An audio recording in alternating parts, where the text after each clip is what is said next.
A very warm welcome. My name is Susanne Keppler-Schlesinger, Deputy Director of Diplomatische Akademie Wien, Vienna School of International Studies.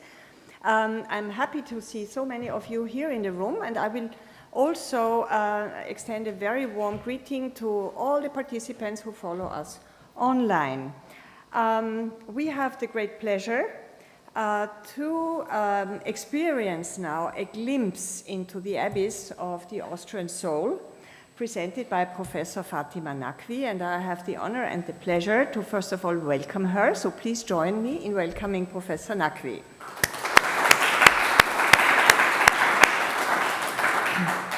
I will introduce her.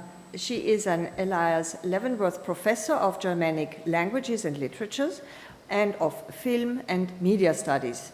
Professor Naqvi is professor in the Department of Germanic Languages and Literatures at Yale University. She received her BA from Dartmouth College in 1993 and her PhD from Harvard University in the year 2000. From 2000 to 2019, she taught at Rutgers University, and she's also on the board of the ICI Berlin, as well as the Botstiber Institute for Austrian-American Studies.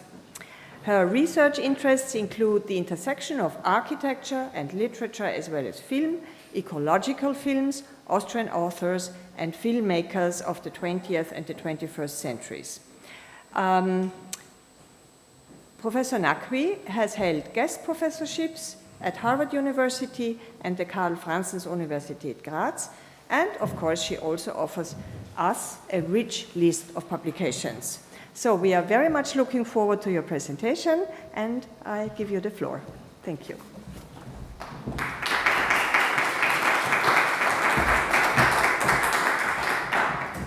Thank you very much, Frau Keppler-Schlesinger, for that warm welcome. Thank you all for braving this horrific weather. I think it's the worst weather we've had in Vienna for the whole year. So thank you for coming out on this inclement day. And thank you also for those of you joining us online. Before I start with the topic of today's talk, Kitsch and Death Revisited, I wanted to say a few words of thanks to the Botstiber Foundation and to the Fulbright Foundation. We were talking yesterday about the importation of Austrian culture into the United States, and then also the re-importation of American academic work back into Austria. And I think these transfers are unthinkable without the incredible work of certain institutions and of certain actors within these networks. And key here are the Fulbright Foundation, the Austrian Akademische Austauschdienst with its many scholarships and fellowships, and then also the Botstiber Foundation, which has been doing a tremendous job also of encouraging early career scholars in their work on the relationships between Austria and the United States. So a deep and profound thank you on my part as an Austrianist, and also to the other scholars in this room who have done so much to further those connections. Peter Judson was so kind as to talk about the next generation of Habsburg scholars, but it's unthinkable that we would have that next generation without the work of people like Peter. So thank you to my colleagues who have worked so tirelessly to improve the standing of Austrian studies and area studies in the United States. So my talk today is entitled Kitsch and Death Revisited. I put it on the screen for you in the ugliest font I could find. So what is kitsch? We all know it when we see it, right? From garden gnomes to unicorn posters, from landscape photos to popular pin-up images and snow globes, we all have immediate images come to mind. Kitsch sometimes promises a bit of nuttiness, a little cuteness. Maybe we could call it cutesy. Crazy but not too crazy, sweet tilting into saccharine. Slightly adulterated, but still eminently recognizable. Likely to be found on Amazon or on Pinterest, but maybe even in a museum. Take, for instance, the works by Jeff Koons, here seen at the Pace Gallery. Or, further back in time, these statues by Bertolt Löffler from the Wiener Werkstätte. I have borrowed most of my examples today from books dealing with the subject. So if some of you have taken umbrage with my use of Jeff Koons, I'm taking this from other people. In trying to think about what kitsch is and how it translates, or not, from one cultural and historical context to another, from Austria to the United States, let me begin by offering some tentative definitions to which I will return periodically. So 1, kitsch is not media specific. It can occur in painting, photography, sculpture, music, film, etc. But it is material dependent.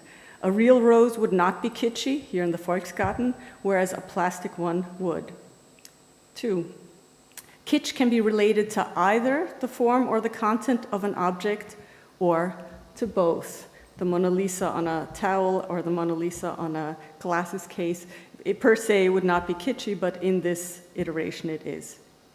3, kitsch presents itself completely wholly. It is absolute self-presence. Thus, it is self-evident and tautological. Kitsch is kitsch. It hides no deeper truth of which we have to be suspicious. Following from this, kitsch itself is not ironic. It does not say what it does not mean. But we can be ironic when we appropriate kitsch, here in the case of an Austrian store called Kitsch Bitch. 5, kitsch, like beauty, seems to be in the eye of the beholder, and the eye ages. So thus kitsch can generally be recontextualized or reappropriated as cool or in later epochs. Think of, in Austria, the egg-shaped tables of the 1950s, the little sculptures and knickknacks of the period. Now they are considered stylish and sell for high prices. Think also of some of the leftist propaganda relating to Che Guevara or to Tito. It ceases to agitate, I have to go back. It ceases to agitate people when it can be recontextualized and seen as a particular product of a particular time. 6, kitsch is a phenomenon of the prefix re. It is unthinkable without reproducibility. There have to be copies for kitsch to exist. It is unimaginable without remediation, the migration of certain images from one domain into another one, for instance. And it is, here you have the gift shop from the Museum Leopold. And kitsch is dependent on recognition, on recognition, the rereading of signs that tap into a history of legibility. 7, kitsch is related to scalability. It changes with size. Something that may be kitsch when it is small is not kitsch when it is big. And here I've taken some examples from Yayoi Kusama's work. So when these things are small, they would be considered kitschy, but large and in museum venues, they wouldn't be. 8, kitsch cannot be appropriated or reevaluated or made ironic when it relates to the sacred. Then it remains kitsch. Think of devotional items bearing images of Christ, the Virgin Mary, or the saints. I'd like to leave out for a moment the question of what happens with kitsch in the digital era. So where has kitsch gone in the epoch of Instagram? And I'll talk about that a little bit at the end. Today, I would like to take these possible definitions as the starting point for some reflections on contemporary Austrian culture. I'd like to argue that we need to return to the term's elucidations in the early 20th century to understand where kitsch remains resistant to the status quo, retaining a reservoir of what Ernst Bloch would have called hope, and where it becomes problematic or even potentially dangerous. The examples I just gave suggest levity and even humor, but at times kitsch can be insidious. After a brief foray into the etymology and the theory of kitsch, I'd like to turn to some works by Austrian filmmaker Ulrich Seidel to think about Catholic kitsch and its importation into the US-American context.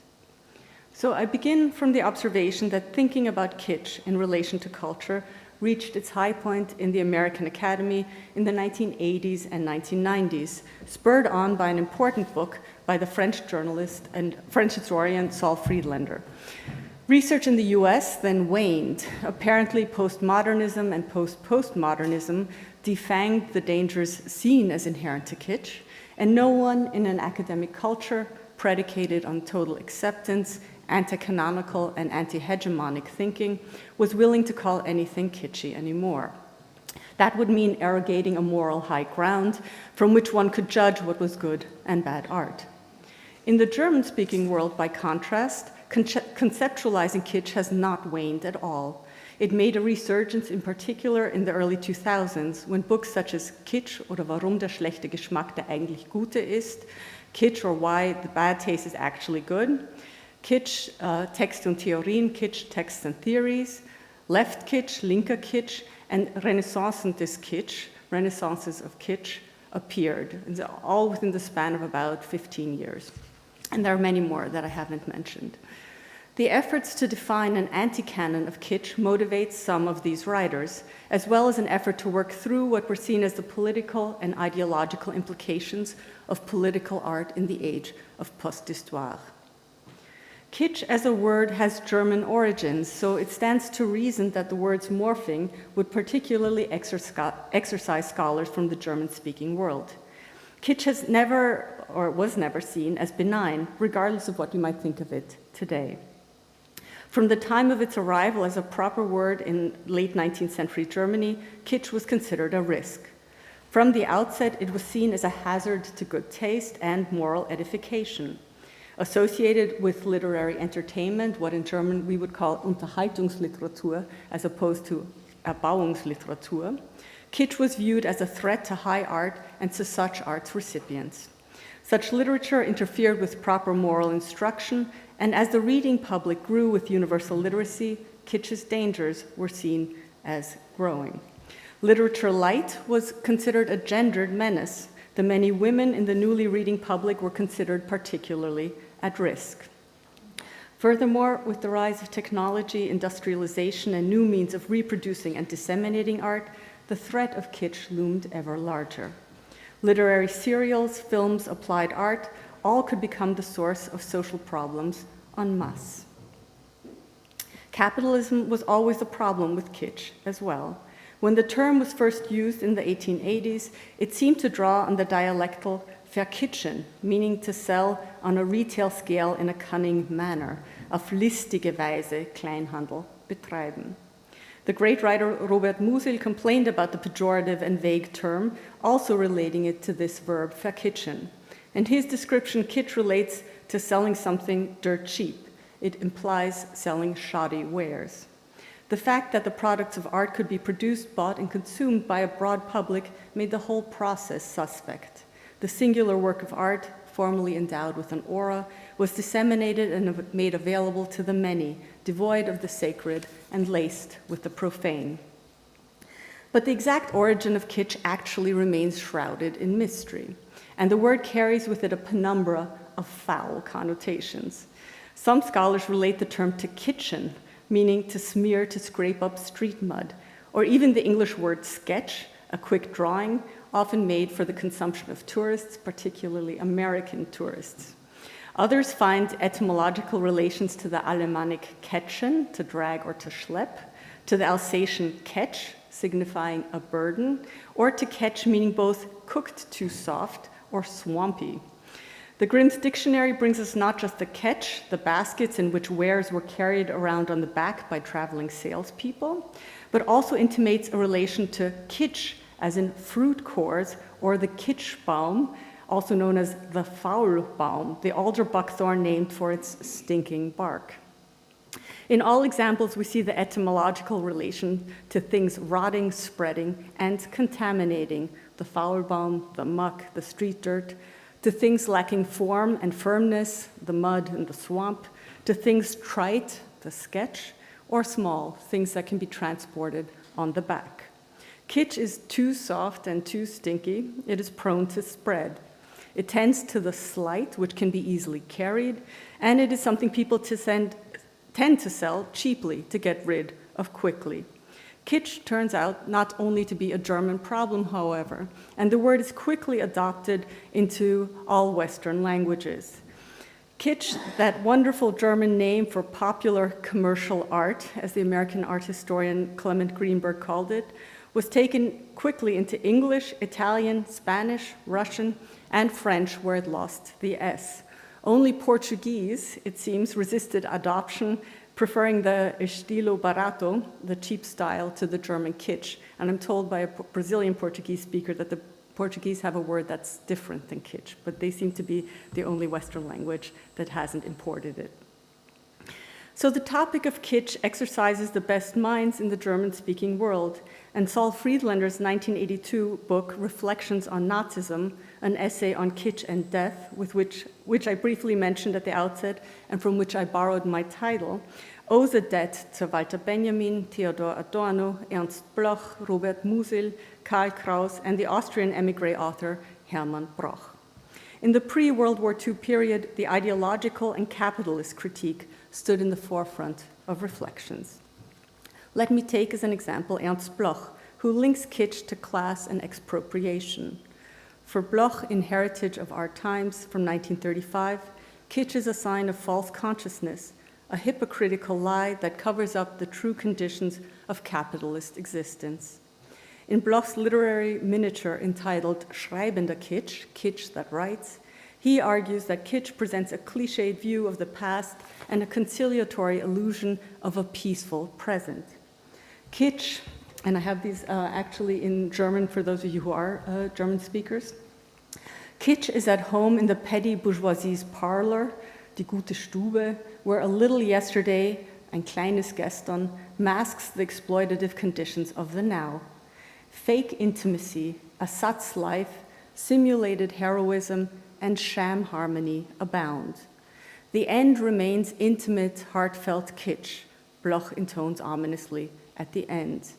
This intimate kitsch does not exclude smut. These heroes do not lead into a provocative life, but only hoodwink. Das Ende bleibt der innige Kitsch, was Schweinerei nicht ausschließt. Diese Helden führen in kein aufreizendes Leben, sondern bloß hinters Licht. It's beautiful, isn't it? In another essay entitled On Fairy Tale, Colportage, and Legend, Bloch criticizes the formlessness of the kitschy text, which appeals to uneducated readers with a deceptive intimacy and immediacy. However, Bloch allows that the plot lines become a mirror of the fears and desires of a cheated class, a valid expression of their desire for salvation, for Rettung, and for happiness, Glück. The upper crust thus has to battle kitsch with all its might to prohibit trashy and dirty writings. He alludes here to a specific law passed in 1926, the law to protect youth from trashy and dirty writings. In the agon of the classes, kitsch therefore fulfills a double role. It keeps alive the dream of revolution while also plastering over the contradictions of the present. But the National Socialists have appropriated it, Bloch maintains, usurping it for their purposes. They have turned Karl May's Old Shatterhand into a German nationalist with a, quote, very German beard. Old Shatterhand's fist, Bloch writes, crashes down imperialistically. Hitler can thus appropriate the role for himself, tap into a reservoir of subterranean emotion, fulfilling the people's desire for such a figure. For Bloch, kitsch serves as a kind of hinge, connecting the desires of the masses for both distraction and happiness with the ideological functioning of capitalism and, by extension, National Socialism. Friedlander takes these reflections in another direction in Reflets du Nazisme from 1982, which is given a more trenchant title in the German translation, where the subtitle is made into the main title, Kitsch und Tod, der Widerschein des Nazismus. For Friedlander, who survived the Holocaust but lost both of his parents, kitsch no longer has any links to smallness. It is everything other than harmless in the new and highly problematic discourse on National Socialism that abounds in the 1970s and 80s. Instead, pandering to the tastes of the many, kitsch becomes a way of repackaging fascist ideology, eroticizing it, making it mesmerizing.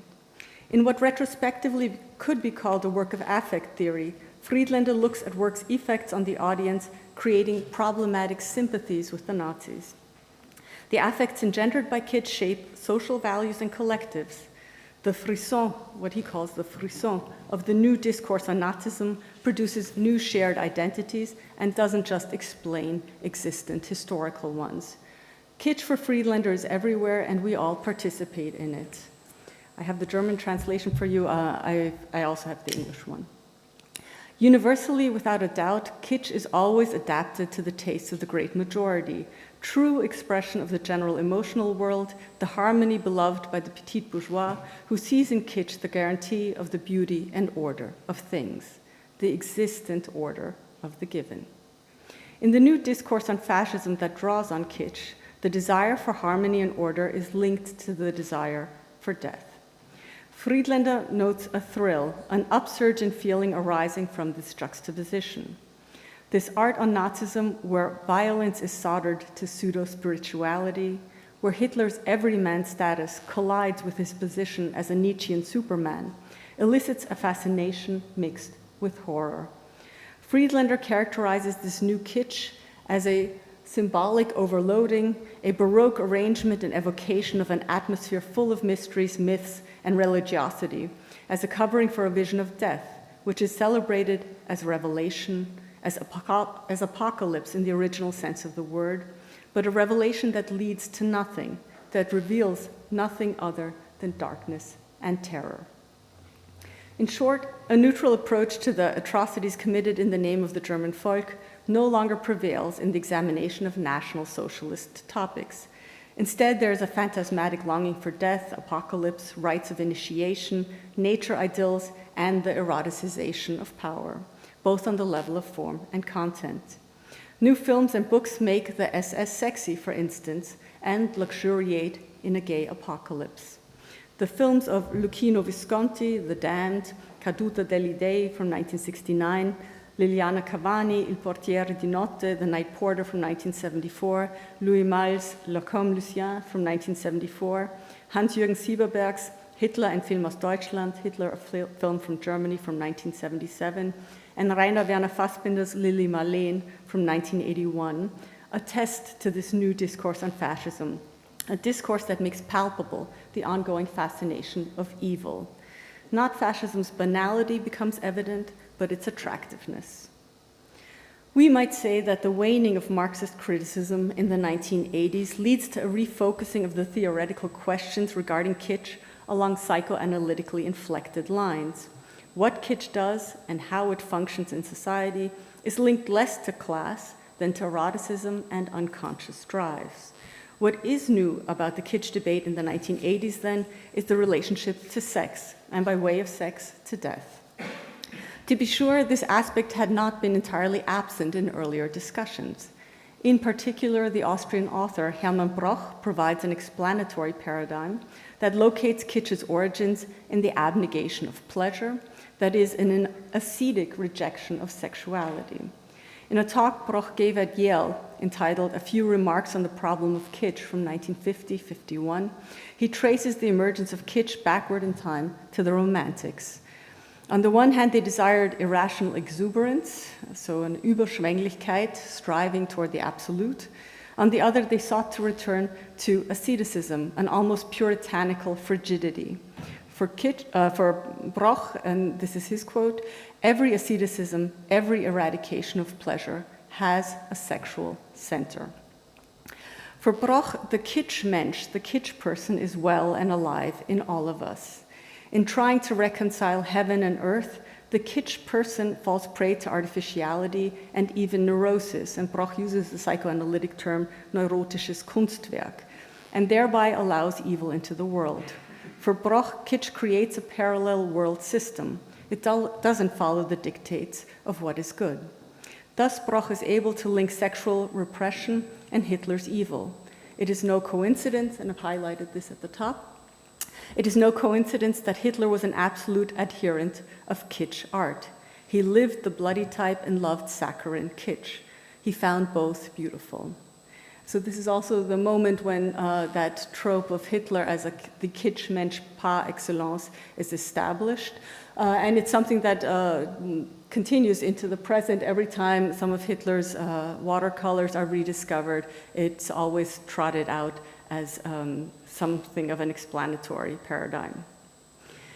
I suspect, too, that the re-evaluation of Vienna 1900, promulgated in blockbuster shows such as the Vienna 1900 Art, Architecture, and Design Show at the MoMA in 1986, which we mentioned yesterday, inadvertently strengthened the conceptual relationship between kitsch and death that Friedlander described.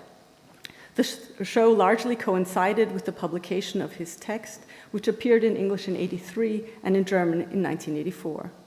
In re-evaluating Vienna as an important center of modernist art, on equal footing with Paris or other capitals, a multifocal view superimposed Nazism and the Viennese exile community on the end of Austria-Hungary and the first end of Viennese modernism onto the breakup of the empire in 1918. Kirk Varnedoe, the head curator of the show, already warned of the potential mythagogy of Vienna in his magisterial catalog that accompanied the MoMA exhibit, and you have the cover up on the left-hand corner of the screen. Varnedoe argued that the, quote, new idea of Vienna is a powerful and potentially deforming myth. That lost world, seen through the compound lens of late 20th century hindsight, has come to seem the classic fusion of decadence and genius. On the one hand, the guilty pleasures of fin de monde opulence and sensuality, and on the other, the familiar morality tale of an embattled modernist avant-garde steeled to challenge official order and tradition. And in what could be a paraphrase of Friedlander's argument on kitsch and death, Varnedoe concludes, and a subcurrent of lurking, inexorable fate, the retrospective knowledge that all this would be short-lived and end tragically lends a romantic savor to the sensuality. It is this conjunction, sensuality and tragic endings and ideological aberrations, that determine, for a while at least, the terms by which kitsch in or from Austria is understood. The film The Night Porter by Liliana Cavani, for instance, takes place against the backdrop of a very palpable historical Vienna. The meeting of the SS officer and his beloved, his former concentration camp victim, are specifically located in an Otto Wagner building on the Linke Wienzeile, the Hotel zur Oper in the film. The SS officer, now a night porter, moves past the Ringstraßen architecture of the art history and natural history museums, Josef Maria Olbricht's Secession, and he lives, of all places, in the Karl-Marx-Hof, the most famous example of socialist public housing built during the interwar years, during the time of the Red Vienna. The two, the night porter and his former victim, can rekindle their S&M relationship within geographical coordinates that reference the now glorious modernist past, as well as the earlier historicist pastiche of the Gründerzeit.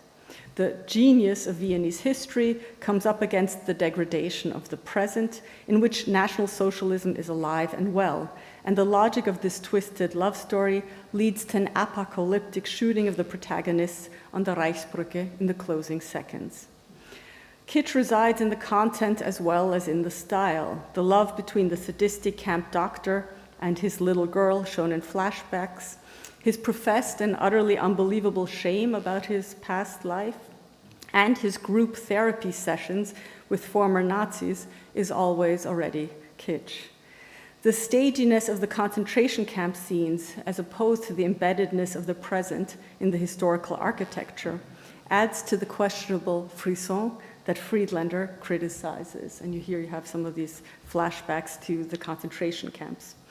Breaking the otherwise realist setting, the concentration camp melds commedia dell'arte and Weimar cinema with scenes of gruesomeness and torture. And here you have the victim singing, the young victim played by Charlotte Rampling, singing Marlene Dietrich in the concentration camp as the SS look on, decked out with commedia dell'arte, ruffs, and with masks. As an aside, 40 years after the release of the film, with the wild American protests, every American reviewer panned the film, and the equally passionate European defenses of The Night Porter, the eye of the beholder has changed and aged. The film is now included in the pantheon of classics enshrined by the Criterion Collection, the US-American imprimatur of quality film. As I said at the beginning, kitsch is in the eye of the beholder, and this eye ages, allowing changes in appreciation and the revaluation of low and middlebrow culture as high art. The scenes of psychosexual perversion, which we find in Visconti's The Damned, where the Austrian actor Helmut Berger sports an unmistakable Austrian accent as the fascist offspring of the von Essenbeck clan, or in Nicholas Roeg's Bad Timing from 1980, set in a noticeably modernist Vienna with a proliferation of Klimt images, have come to be seen as an Austrian specialty, even if these films were not made by Austrians. In a kind of intellectual shorthand, psychosexual perversion, sadomasochism, and aesthetic maximalism are linked to an authoritarian, if not to say fascist, personality structure. And for any of you interested in any of these films, I can highly recommend the excellent dissertation by Maxfield Fulton, where he goes into detail about these relationships between Vienna 1900 and films from the 1970s and 80s. For many years, this pairing, kitsch and Nazi death, determined the parameters whereby cultural imports from the German-speaking world, and in particular Austria, were understood. Hence, art historian Kurt Barnedow's attempts to cordon off Vienna 1900 from any such notion, precisely by putting the possibility front and center of his argument. We might also say that the success of the Austrian avant-garde or the extreme cinema of Michael Haneke in the US context relied on fending off the suspicion of kitsch. A retrospective of Austrian cinema at the MoMA in 1995, a mere decade after the Vienna 1900 blockbuster show, foregrounded works by Peter Kubelka, Valley Export, Kurt Krehn, and others, under headings such as Body as Material, Culture and Its Discontents, Intimate Invasions, and Subverting Sexuality. So all titles that could have been used equally well for Vienna 1900 were now used in a completely different context. A Michael Haneke retrospective curated by Roy Grundmann at the MoMA followed a little over a decade thereafter in 2007. The entirety of Haneke's television and film output was shown. What film scholars might call the body horror of the Austrian avant-garde or the mental mind games of Michael Haneke forestalled any concern that there might be any fascist kitsch involved. Where the MoMA goes, other cultural academic institutions tend to follow. So the relative popularity of extreme cinema of Austrian provenance, so think of the films of Haneke, of Michael Glavoga, of Götz Spielmann, the relative popularity of these extreme cinephiles or like cinema makers on US American academic campuses stems from this, I would argue. There's no kitsch element in combination with fascism. However, in closing, I'm getting to the end, thank you for your patience. However, in closing, I'd like to think about how kitsch might hinder the translation of Austrian art into the American context. For there is one filmmaker whose absorption into US circuits of cultural exchange has not proceeded with the speed or the ease with which Vienna 1900, the Austrian avant-garde, or extreme cinema have been absorbed. I believe this is because this director remains deeply invested in thinking about kitsch, in defining his work over and against kitsch, and in retaining an element of kitsch for its critical potential. This director is Ulrich Seidel. Despite an oeuvre now spanning nearly over 22 films and spanning 4 decades, Seidel has not been accorded a major US retrospective, as far as I know. Despite covering such hot topics as sex work, women's labor, fat shaming, economic exploitation, or animal love, he is not a standard part of US academic discourse, and he has only been the subject of a modest number of publications, even in German. I would argue that this lies actually in his use of religion, the one area where kitsch cannot be ironized or reappropriated, remediated, or recontextualized. Kitsch, as I stated at the very beginning, cannot be reevaluated or made ironic when it relates to the sacred. Let us look for a moment at the American artist Greg Olson, who has built a thriving career illustrating children's books and calendars. In image after image, Jesus presents himself as a beatific, handsome, we might even say Hollywood presence, watching over his literal and his figurative flock. It is impossible to imagine this art put into a new media context. When we find equivalents in films such as Evi Roman's Hochwald, Why Not You from 2020, or Lukas Ladner's Eva Maria from 2021, no revaluation occurs. So these are screenshots from both of these films. It seems that the aura of the sacred with which the singular auratic artwork in Walter Benjamin's seminal formulation still holds, there's a way in which this kind of art, while kitsch, remains resistant to appropriation, expressing what Bloch would describe as a legitimate desire for something other than the status quo. And it is this last domain of kitsch that Seidel's high art still takes seriously and which makes his films such hard to assimilate films. Kitsch does not travel well when it cannot be remediated. It remains resolutely local and specific. Seidel has linked his cinema of long takes, static cameras, and tableau-like images to Catholicism. In an interview included in his coffee table book accompanying his Paradise trilogy in 2012-2013, he states, and this is my translation, "The structure of the images corresponds to my view of the world. Space and the relationships of people to this space in which man is trifling and small is extremely important. The one-point perspective that I often use is never planned in the sense of having a theory or a particular purpose. It just came about in the course of my work. It corresponds to the gaze that I have and that presumably has come from somewhere. Some say that this gaze comes from Christian iconography, from altarpieces, perhaps." The representation of space in Seidel's films is often linked to this Catholic imagery, his literally arresting images which hold our attention and do not allow our gaze to wander, fixate on the intersections of religiosity and class. The last bastion of religious sentiment, it seems, is often to be found in the lower class. In his 2013 film entitled Jesus You Know, Jesus Du Weißt, Seidel records a series of people praying out loud. They share their most intimate fears, wishes, and desires with the camera, which is usually located across from them on a slightly, or often also very elevated perch. The camera looks down upon the speakers, who often wear large crosses or display other signs of their belief. The camera arrogates the space of the cross in some instances, becoming the direct interlocutor of the people before the camera.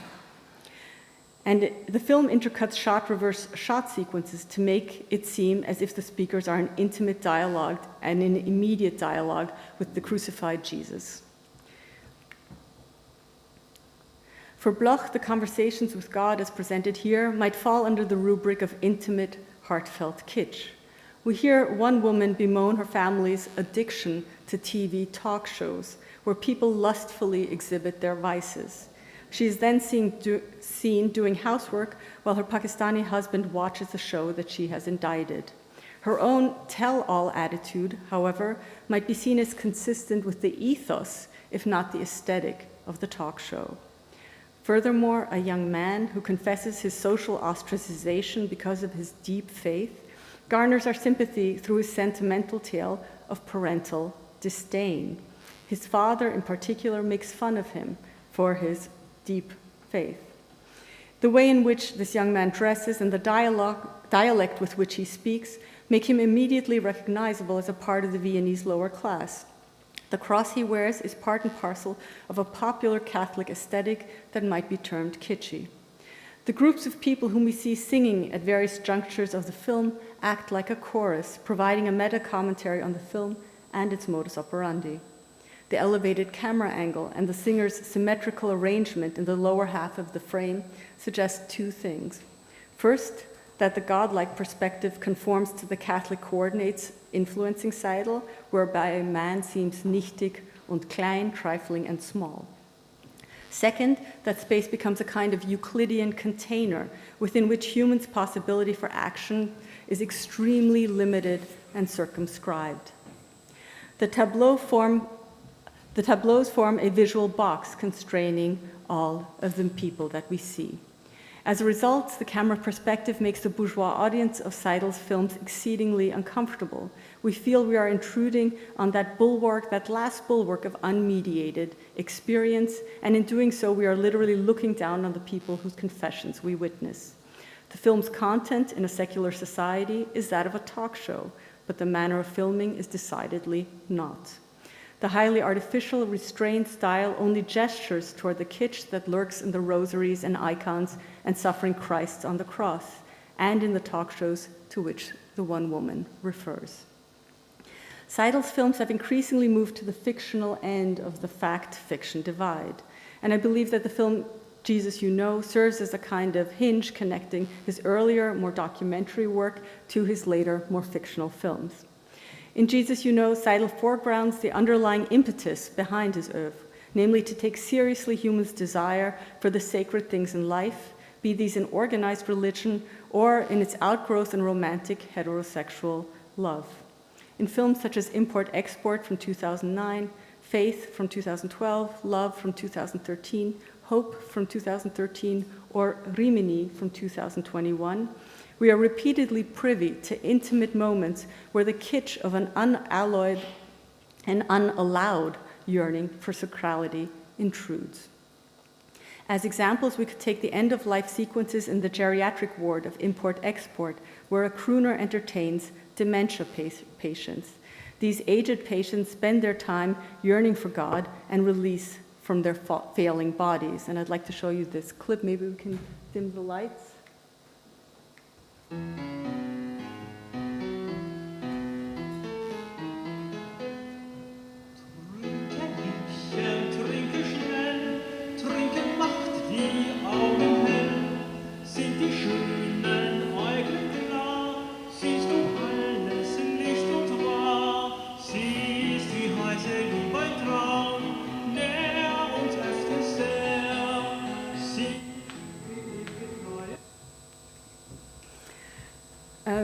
Yeah, you recognize Trinke Liebchen, Trinke Schnell from Strauss Jr.'s Die Fledermaus in that clip.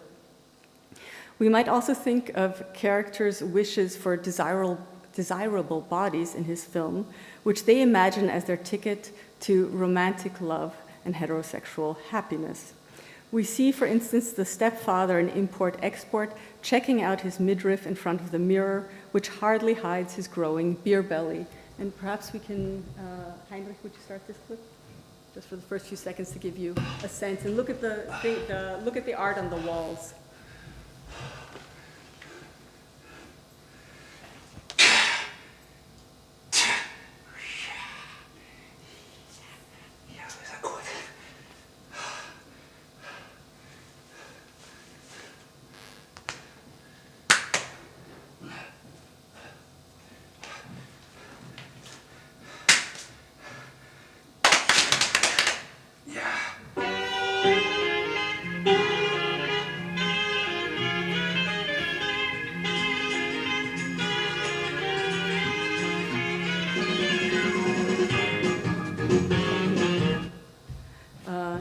Yeah, sorry, the sound was a little off in that clip. It actually starts when we cut to the other scene of the hallway, and we have an American landscape that it's a little bit hard to see in the lighting here, an American landscape hanging on one of the sides.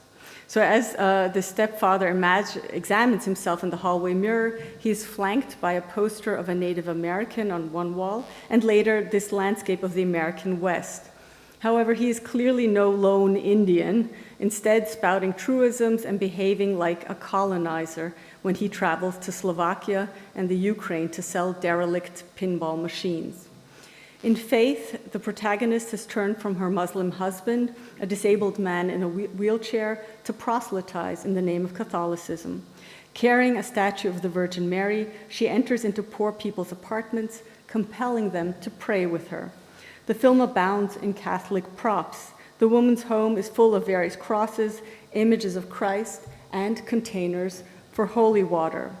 They dovetail in their aesthetic with the other landscape images on the wall, and the watering can serves multiple functions to refill the containers for holy water as well as to water the plants. Finally, the crooner in the Rimini, who sings trite love songs in down-and-out hotel bars, taps into women's desire for true and everlasting love, which has always been modeled on the love between Christ and his flock. As certain scenes echo across the film, we can connect the underlying motivation for the crooner singing with the missionary's zeal. Both promise the immediacy and the authenticity of the kitschy experience. Total self-presence with trite content and trite packaging responding to real human needs. In both cases, there is no possibility of irony. The kitsch that both peddle do not allow for a recontextualization in other contexts, where it would be possible to see them from a different perspective. So when I first began with my definitions of kitsch, I left open the question of what happens to kitsch in the era of the internet and social media, when the idea of authentic and true experience has undergone a fundamental reevaluation, and with this reevaluation, kitsch has changed. What is kitsch on a grand scale in the interior design of the Café Aida on the Stephansplatz, for instance, may be hip when seen on the small scale of the smartphone. Only because it relies on the absolute reproducibility of the experience for it to count as meaningful. Only because countless other similar images exist can the kitsch experience be repurposed as cool. With such new parameters, kitsch no longer functions as kitsch, neither good nor bad art, neither ethical nor evil. And for this reason, I think Seidel's films are not interested in what it means to live a mediated life via the smartphone. While his characters use phones, they use them for very old-fashioned purposes, just to talk. And here you have a quick scene from Rimini, where we have the gigolo and crooner Richie Bravo walking along the deserted boardwalk in Rimini in winter, the only time when he can actually get a gig there, and talking to the women whom he picks up for sexual experiences, and that's how he makes his side living. Note his use of kind of Catholic and very traditional cliched phrases when he speaks.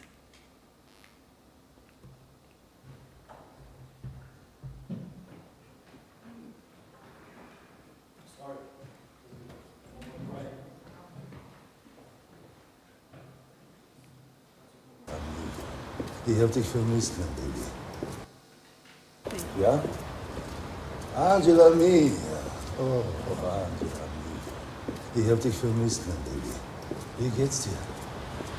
Ich ruf dich an, sobald es bei mir wieder geht, okay? Ciao, Bella. Schmeck mich, ja, Pussy. Buongiorno. Buongiorno.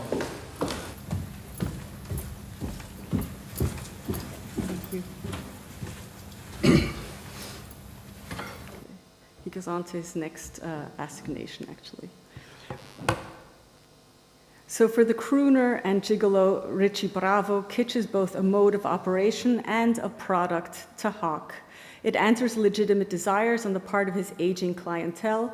As Ernst Bloch would say, Glücksbilder können auch stillen und irreal berauschen. So images of happiness can also satisfy and unrealistically intoxicate. The threat of fascism does not lurk in these shadows, only the specter of imminent death.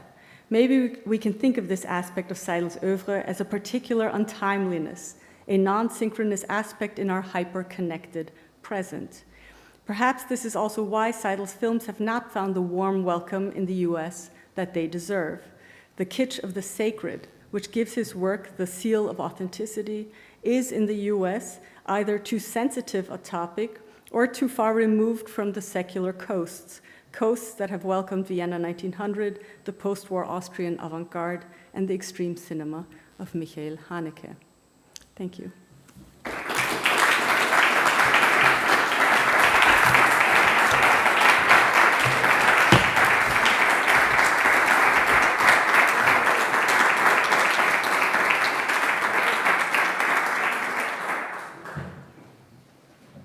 Welcome back. I am very pleased to see a very large public gathered here.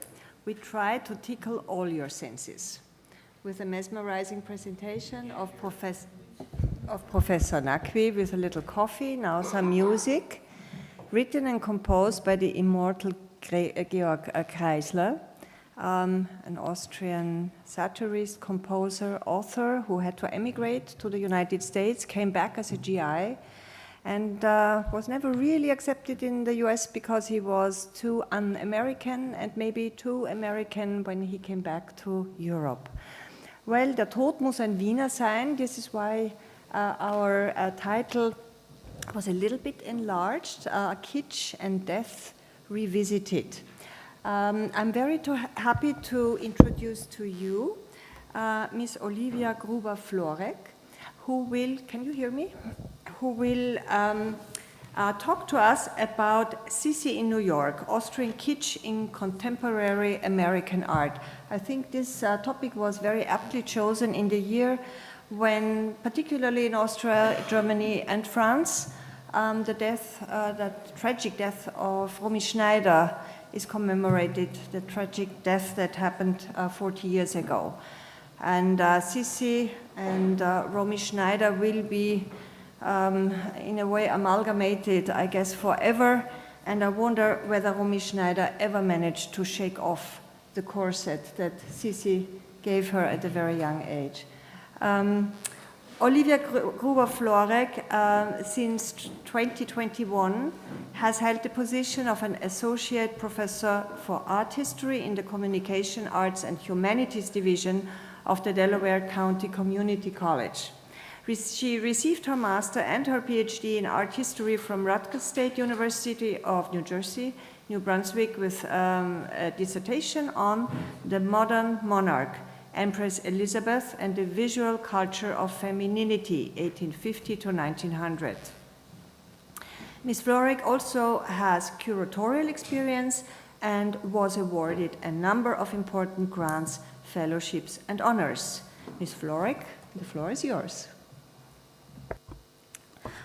Thank you for that kind introduction, and I just want to thank you so much to the Botstiber Institute and the Diplomatic Academy for hosting us today.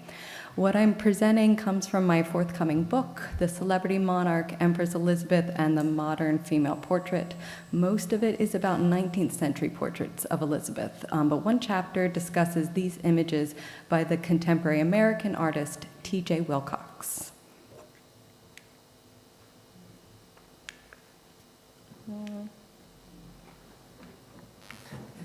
There, okay, that one. Okay, cool. So I'm beginning today with a quote from Mark Twain in a letter written on September 13th, 1898. Quote, "That good and unoffending lady, the Empress, is killed by a madman, and I am living in the midst of world history again. This murder will still be talked of and described and painted 1,000 years from now." Twain wrote these lines from Vienna only days after Empress Elizabeth's assassination stunned the world. While the immediate reaction to the assassination was sensational, the American author's prediction that Elizabeth's death would continue to resonate with worldwide audiences proved only partially correct. In the 20th century, Empress Elizabeth was reborn as Sissi, the heroine of Ernst Marischka's 1950s film trilogy. Marischka omits Sissi's assassination and indeed most of the less romantic aspects of her biography. In this way, the film trilogy embodies Hermann Broch's 1933 description of kitsch historicism, quote, "a flight into an idyllic historic past where fixed conventions still applied, a personal longing for a better and safer world." Filmed partially in Vienna, the city Broch condemned as the metropolis of kitsch, the romantic Sissi has proven irresistible to audiences everywhere. Well, not quite everywhere. Sissi fascinates viewers from Central Europe to China, but Mara Hametz and Heidi Schlippica have noted that the American public seems inoculated against this craze, perhaps because of the limited availability of, or limited familiarity with the Habsburgs in the United States. Describing kitsch in 1939, the American art critic Clement Greenberg wrote that the medium depends upon, quote, "a fully matured cultural tradition whose discoveries, acquisitions, and perfected self-consciousness kitsch can take advantage of for its own ends." Indeed, for Greenberg, as for Broch, kitsch depends upon prior knowledge and familiarity with a particular cultural phenomenon. And if the American viewer is unfamiliar with Empress Elizabeth as source material, can Sissi function as kitsch? It can, but perhaps differently than it does for the Austrian audience. Born in 1965, contemporary American artist T.J. Wilcox takes this Austrian kitsch and uses it as the basis for a new visual encounter between Sissi and an iconic American political wife, Jacqueline Kennedy Onassis, or Jackie, as Wilcox calls her.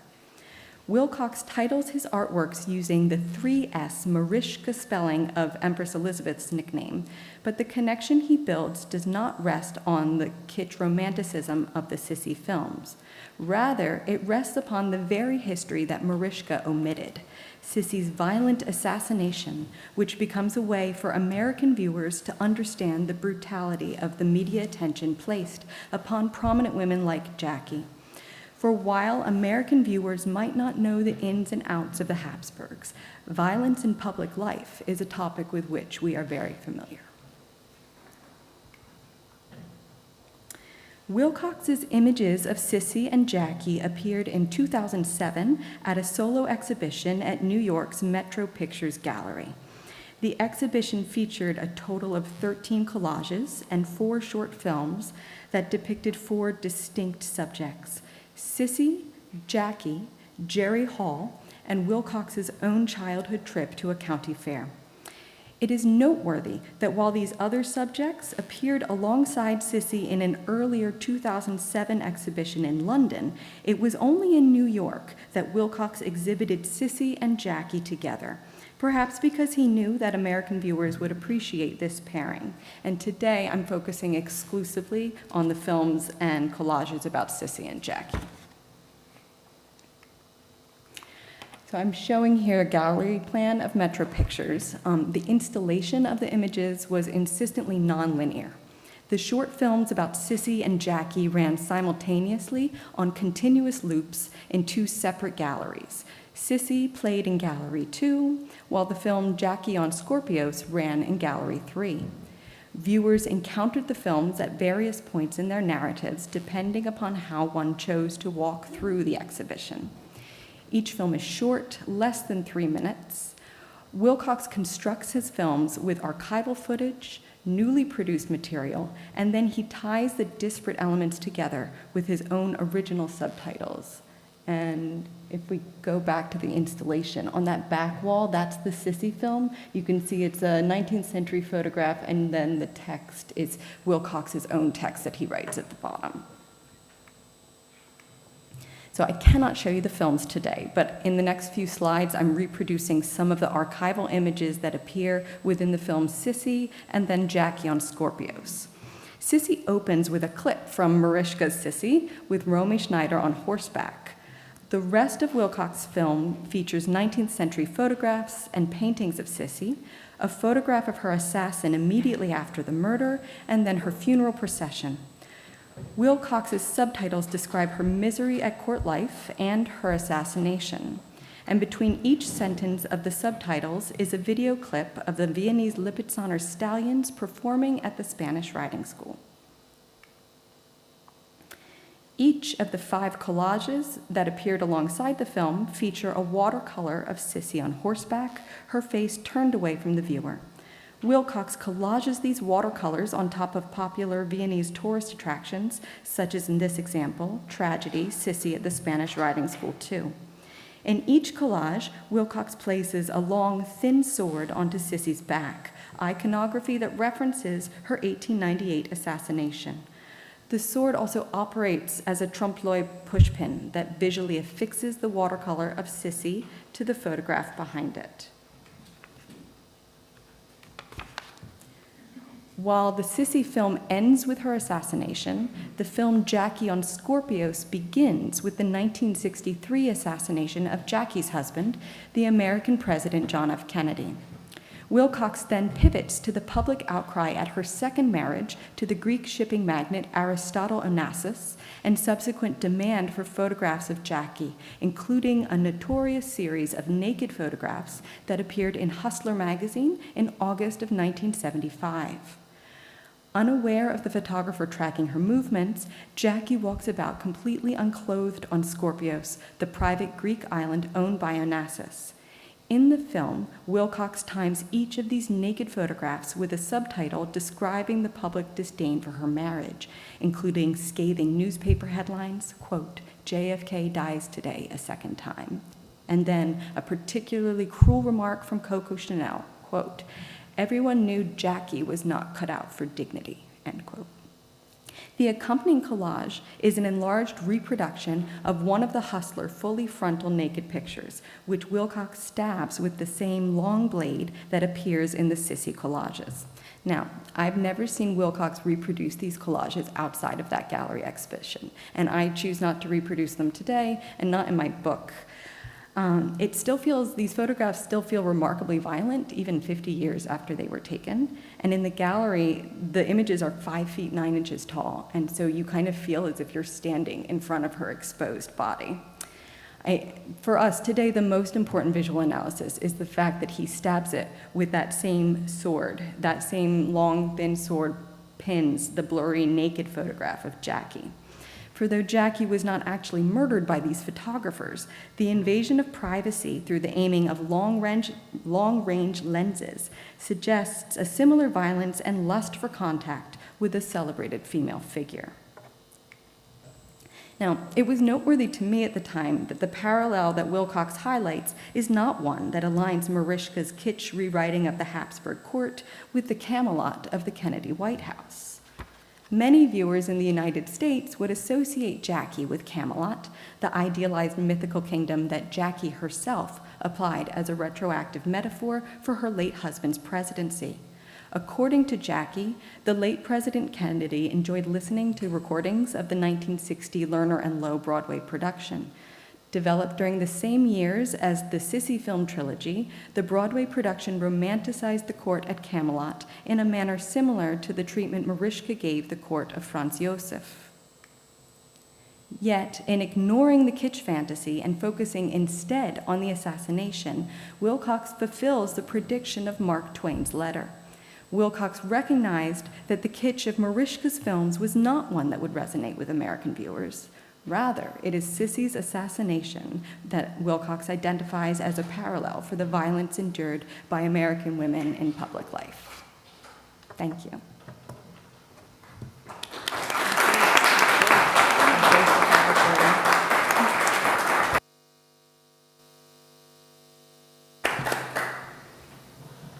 Thank you very much, Ms. Florek, for this presentation, who clearly shows us how thin the ice can be between romantic kitsch and fully fledged violence. Thank you for these thoughts. We are going to hear a lot about kitsch in Kakanien, modernism and the Austro-American line, from Salvatore Pappalardo, sitting to my left, who holds a PhD in comparative literature from Rutgers University and a BA in translation studies from the Advanced School of Modern Languages for Interpreters and Translators in Trieste, Italy.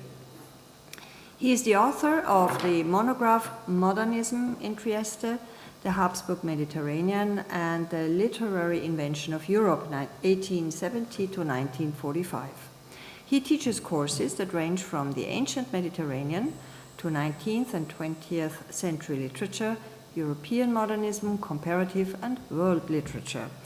His research focuses on European modernism, Austrian, Italian, and Anglo-Irish, Sicily and Mediterranean studies, comparative literature, as well as world literature. Mr. Pappalardo, we are very much curious to hear what you are going to tell us. Okay, thank you very much for having me, and thank you very much to the organizers for having me here today and having us. So I was fascinated by the discussion of kitsch, the etymological origins, and I'm obviously also interested in the ways in which the word kitsch traveled to other languages. And so when I was asked to talk about kitsch today, I was reminded of a question I received in Trieste, speaking to a colleague, and this conversation happened in Italian. And so as students, we're always interested in the origins of words, the etymologies, the meanings. And at some point, he asked me, this colleague, point blank, he says, how do you say kitsch in German? Come si dice kitsch in tedesco? And so I said, well, give me pause, first of all. And I said, well, ask me again, but say it slowly. And so I've been thinking about this question, how do you say kitsch in German? And so I'm obviously interested in this kind of aesthetic category of kitsch. And kitsch seems to be a question of syntax, right? Again, the kind of etymology of what you put together, the Zusammenscharren, and the origin does seem like it's oberdeutsche Dialekte, Bayerisch, Österreichisch, Alemannisch, Elsässisch, Alsatian. And then it also seems that kitsch intersects with questions of authenticity, to which I will return later. So in 10 minutes, I will try to kind of bring everything under one hat: modernism, 2 quotes from 2 authors, and some images. So the critical fortune or misfortune of one particular author is tied to an accusation of being kitschig. And that is Stefan Zweig and his autobiography Die Welt von gestern, Erinnerungen eines Europäers. Zweig's kitsch is usually associated with his plain prose, the sentimentality of his nostalgic mourning of the old Habsburg Empire, and the obliviousness of his privileged and spoiled upbringing. The autobiography is characterized by his attempt to describe the historical transition from a golden world of security and prosperity to the outbreak of World War I and Hitler's ascent to power. And in addition to his focus on the idea of Europe, Zweig also describes a trip to the United States, where he visits New York, Chicago, and my very own adopted homes, Philadelphia and Baltimore. The author does admit that his view of America was a very romantic one.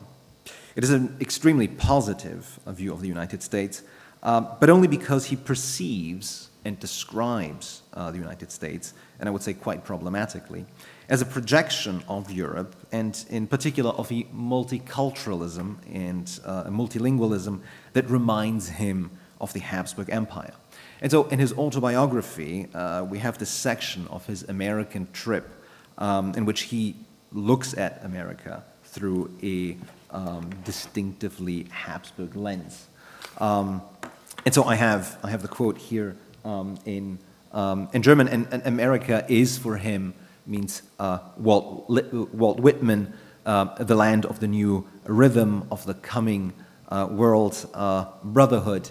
And so he steps into Manhattan with with humility, right? He says it's not the usual European pride with which he steps into the city.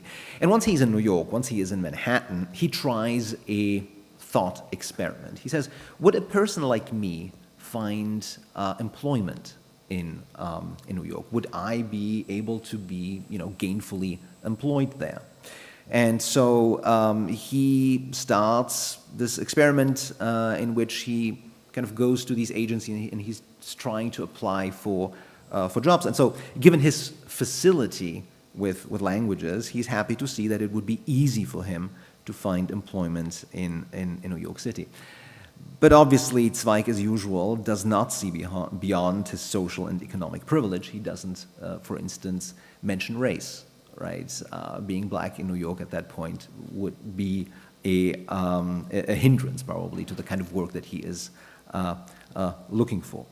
And yet, you see here that for New York, New York and America in general kind of reinforces this idea of the world of yesterday. Nobody is asking him about his nationality, his religion, his origin, and he reminds everybody, well, I was traveling without a passport, which today obviously sounds like science fiction. And if for Zweig the United States represents an idyllic refuge, Franz Kafka adopts a decidedly different approach in his representation of the United States in his novel Der Verschollene, published posthumously by Max Brod with the title Amerika. And differently from Zweig, Kafka never set foot in the United States, but was inspired by newspaper accounts, European travel writing, silent movies, and we can reasonably suspect by the autobiography of Benjamin Franklin. And for Kafka, the United States is more of a dystopian space. And the novel, certainly Kafka's more explicitly political text, engages in a critique of the social injustices of America's hypercapitalism. And so, in terms of the image, I think this is a very famous quote. This is the beginning of Der Verschollene. Consider the following surreal description of the Statue of Liberty, which now has the contours of a much more bellicose goddess. Ihr Arm mit dem Schwert ragte wie neuerdings empor und ihre Gestalt um ihre Gestalt wehten die freien Lüfte. And so the Statue of Liberty is not holding the flame of liberty, but is holding a sword.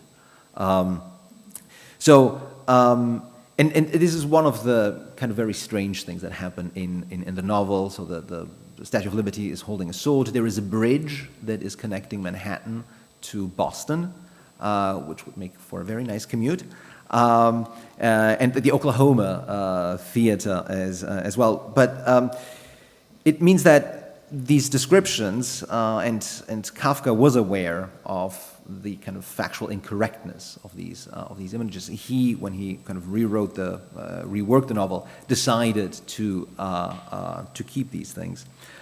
It suggests that the depiction of America's urban setting is really the painting of an internal psychological landscape.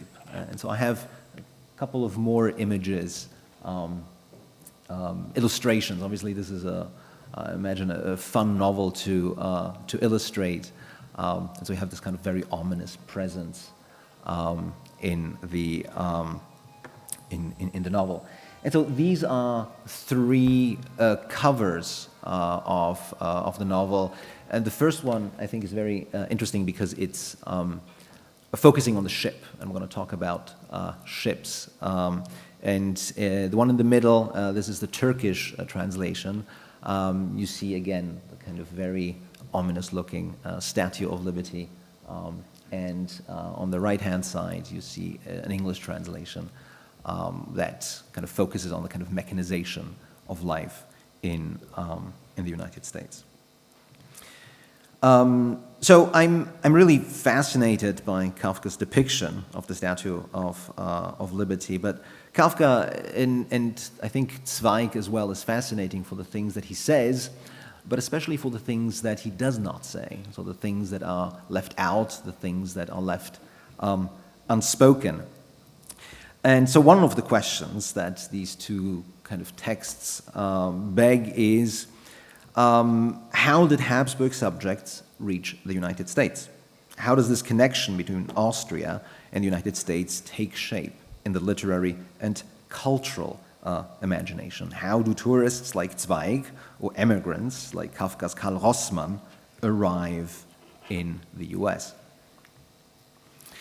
And so it's a shipping company with the very appropriate name, the Austro-American shipping company, which had its headquarters in Habsburg, Trieste. So Trieste, the little Vienna on the Adriatic Sea.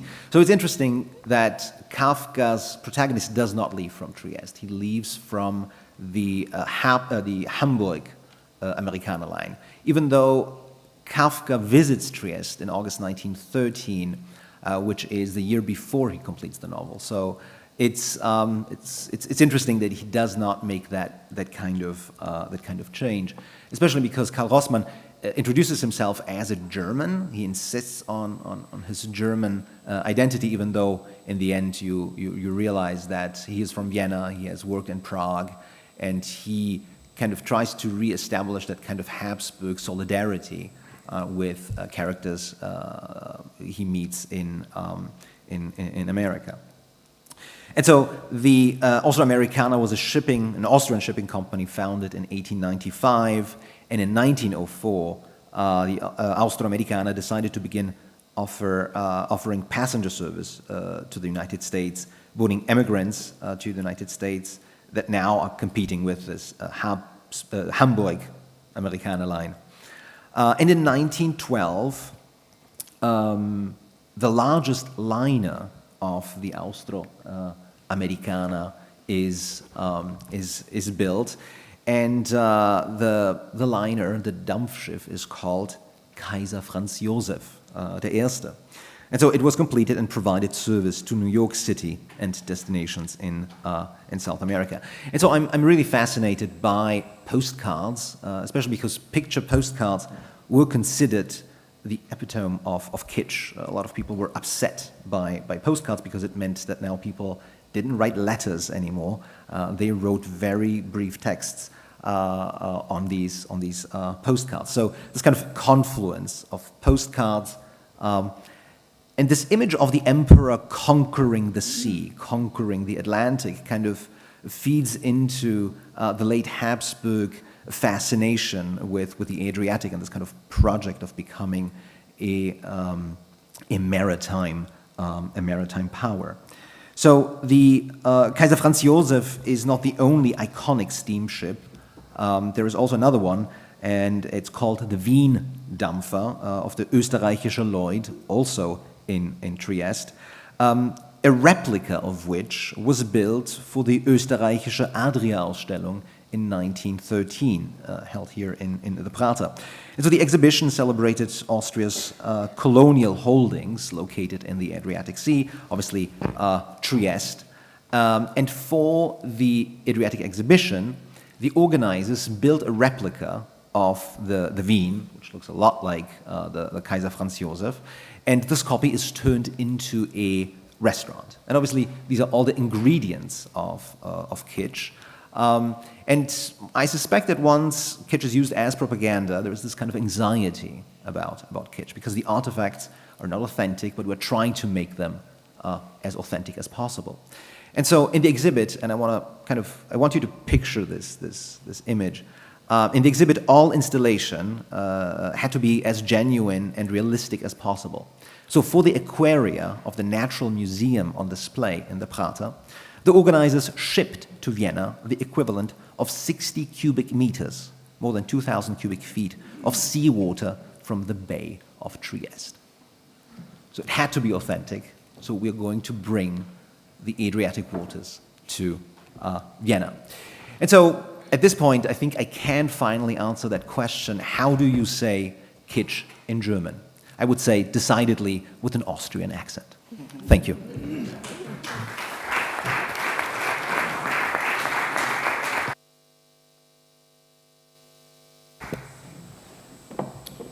Thank you, Mr. Papadello. I was extremely pleased that you elaborated so intensively on Stefan Zweig. When I was posted to Paris, I found out that Stefan Zweig is still treated as a rock star in France. He's probably the universally most recognized author linked to Austria and the Habsburg Empire, and maybe it is just because he left so many things unspoken, as you mentioned, that he still leaves so much room for interpretation from many cultures and from many experts. I was also very pleased that on the one book on Kafka, the Turkish version, for a change, the Statue of Liberty is wielding the sword and not having it in her bag. So that was quite refreshing. We have now a bridge with an iconic ship line between Europe and the Americas. And that might lead us to the presentation of Christoph Thun-Hohenstein, sitting to my left.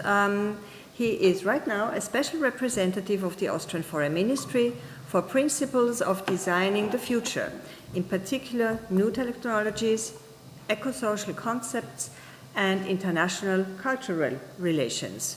He's also head of the Vienna Biennale for Change, which he initiated in 2014.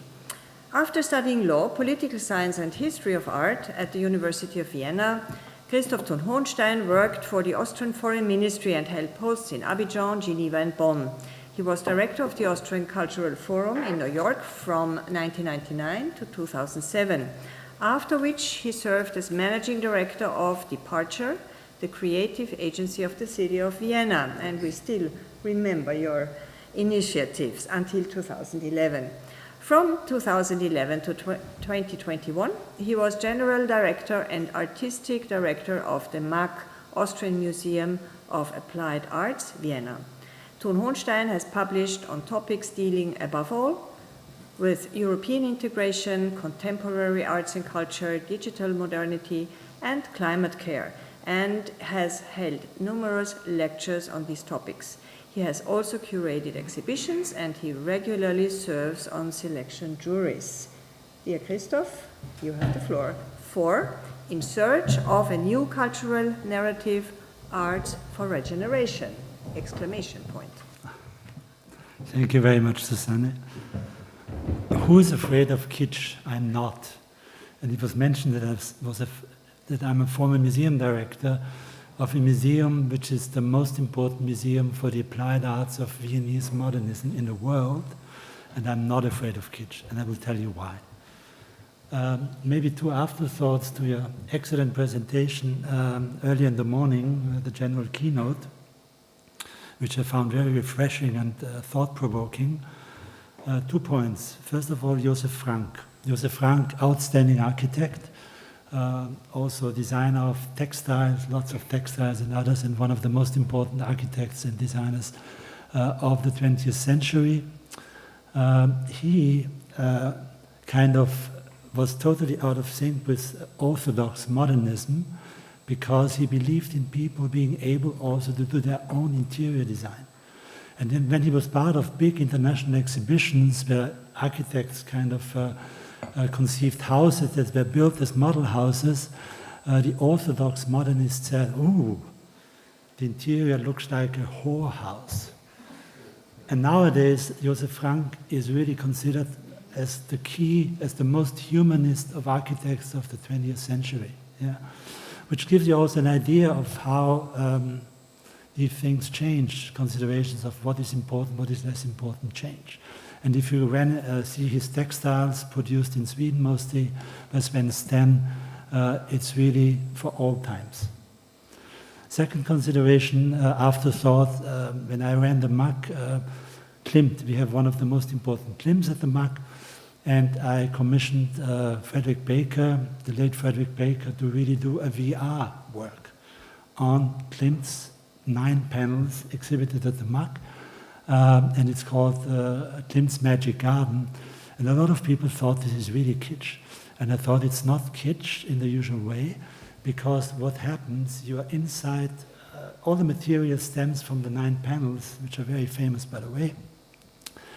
And what he did is basically devise a landscape where you can direct yourself. You have different possibilities, go different directions.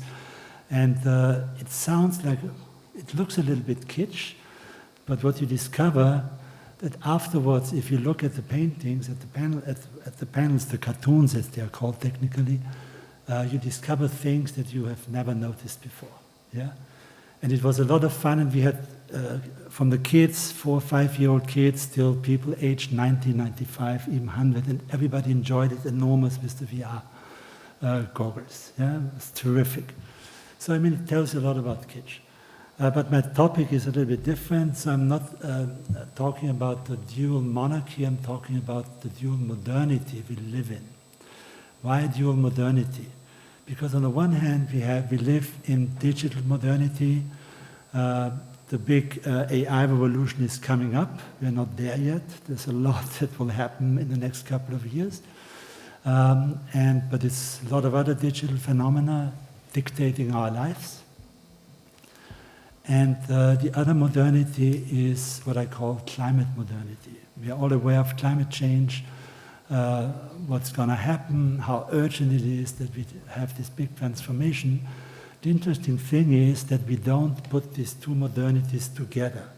Yeah? So I'm really calling for that, because if you look at the timelines, it becomes absurd. On the one hand, countries pledge to be climate neutral by either 2040 or 2050, or as in the case of China, 2060. And on the other hand, you have timelines like Ray Kurzweil, the tech guru and head of Singularity University on the West Coast, on the US West Coast, predicting that by 2045, at the latest, we will see singularity. Singularity meaning AI will become more intelligent than humanity, and there will be a process of merging humans with artificial intelligence. And nobody puts these two timelines together. These are the same timelines. Yeah? And we're talking about transhumanism and posthumanism, and on the other hand, kind of saving the climate for Earth staying habitable. So this is quite interesting. So what we have to do is to kind of consider this dual modernity as one modernity and see how specifically, but not only, such technologies, especially digital technologies, can also help us with the other part of the dual modernity. And there is one way to kind of merge these modernities, and I would call it regenerative modernity. Why? Because regeneration in all senses is the big topic for the future. Yeah? Think about biological regeneration. It's about us humans, it's about animals, about plants, about nature in general, about the earth in general. We have to process from a phase of destruction because it's a war against nature that we are all leading, except some indigenous folks. So we have to move from that phase of destruction to the phase of regeneration. Yeah? But it's also about regeneration when it comes to how we use new technologies. Currently, talking about Ray Kurzweil and others, we think that the values, and yesterday it was again kind of, we have the same values in the US and in Europe. Yes, we do, and yes, we don't. Because the tech, the key innovators in the tech companies, they have very different values in crucial matters. Why? Because most of them are transhumanists, and there are also transhumanists here in Europe in the tech scenes. What does it mean? They really say humans are not perfect enough, we have to make them perfect by digital technologies. And there are also technical post-humanists who think that once humanity has run its course, let's forget about them. The really interesting thing is to being uploaded digitally, etc., and humankind will be a thing of the past. And most of the tech gurus in the US, certainly in Silicon Valley, but also a couple of Europe, those people in Europe, they think in transhumanistic or post-humanistic terms, which is immensely dangerous, and we have to be careful. The European Union has a different model, despite the fact that there are lots of people in tech companies here who have the same mindset as in Silicon Valley. But we want explainable, explicable artificial intelligence, etc., etc. And we are working here in the European Union on all of these things. Now, regenerative modernity will happen only if we bring in the arts. Yeah? Which also means that we have to generate a new aesthetic, or new aesthetics for this age of regeneration. And these aesthetics might be kitsch, what we nowadays consider kitsch, which won't be kitsch. I will give you one example. The famous Olafur Eliasson, one of the famous artists in the world, most famous artists in the world, did last year an exhibition in Basel at the Bayer Foundation, and it was called Life. Maybe somebody has seen it. You can look it up on the internet. And what he did basically is in the main exhibition rooms where usually you see Picasso, Calder, and so on, so one of the most famous places in the world for such artists, he let in nature. There was an artificial pond. There were ducks swimming in those exhibition spaces. There were pathways for visitors to go kind of next to the water. There were leaves of trees, etc. And it was also magnificent lighting because it was kind of green and blue, and in the evening it looked fantastic. And it was just called Life. And it was brilliant, and you could say it was kitsch. I don't think it was kitsch, because it kind of led you to think what does nature and culture and civilization mean? Are they to be set against each other, or are they kind of in a symbiosis? And the symbiosis, the merging of we are part of nature, is where the future lies, obviously. So it brings us also to the point, to the topic of how we employ new technologies. Do we want to be dictated by these technologies? Or do we find ways to draw red lines? We don't want to cross those lines, and we really want to employ those technologies in the service of mankind and the world, Earth in general. Because this is one of the last points I'm going to make here. We live in a modern human world, which means not anthropocentric, but we are one species among many. It's in our own best interest that we also respect other species and their function in life, including plants, including rocks, etc. Yeah? And that we kind of start an age of regeneration. And when we come now to US and Austrian cultural relations, I think there's a huge scope for cooperation, because a lot of people, especially in Europe, especially in Austria, are in fact in the art world, in the design world, in the architecture world, in the literature world, are afraid of kitsch. Yeah? And this is the wrong, I think, approach. We need to go beyond our current aesthetics. Next to artificial intelligence, what we will see in the next couple of years is extended reality. It will be huge. Extended reality means augmented reality, so you see the real space, but in an extended way. Or virtual reality. Both are part of extended reality. And this will be the craze of the next decades to start very soon. And it will be have the same kind of thrust as the smartphone has had. Yeah? And we have to embrace it, and we have to use it to our best knowledge, and also for this regenerative modernity. And now I'm bringing you an example of literature. We have a lot of literature in luminaries here. I don't think we're Die Zeit, very famous German weekly, published a huge article a couple of months ago. Why is there no literature about climate change in the German-speaking world? Or very little. Yeah? They're all afraid of it. They're still analyzing. I know it's important, Nazism, etc. It's very important, but it doesn't mean that all authors have to do it. There must be authors somewhere who really can tackle climate change in novels. Yeah? There are very good examples in the US. Kim Stanley Robinson, for instance, with the Ministry for the Future, is one of the best novels. You could say literary, maybe there's better literature, but it's actually very good literature, I think. And it's so well researched that nobody in research could do it better. And it's still a novel. Yeah? And there's Richard Powers with The Overstory or Bewilderment.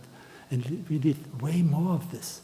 And so I think that also in fine art, in architecture, in design, Americans and Austrians have very different aesthetics, but they could inspire each other, and in finding the courage to really deal with those issues, to deal with the technologies, what they do with us, and how we should use them, to deal with all the ecological problems, not only climate change, biodiversity, and ecosystems, the health of ecosystems, etc.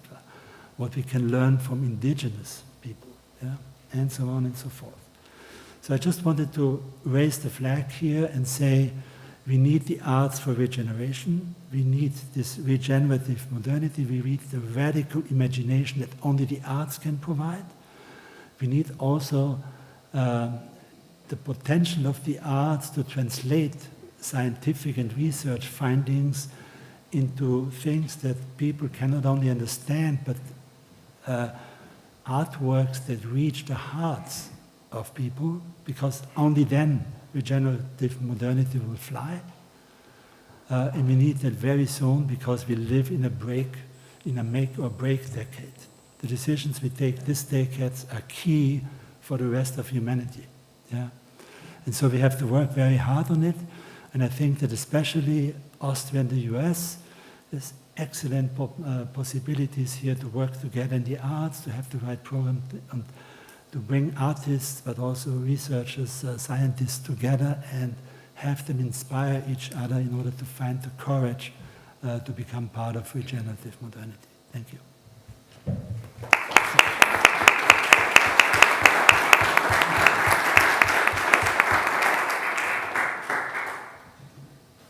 Dear Christoph, I must say that you are warming my heart with your words. As a mother of a teenager and a young adult, but also as a member of the directorate of this academy, and I'm really looking over to Emil Briggs, and I'm sure that you feel a little bit the same. We are working very hard on filling your motivation of and your ideal of a regenerative modernity here with academic and scientific contents.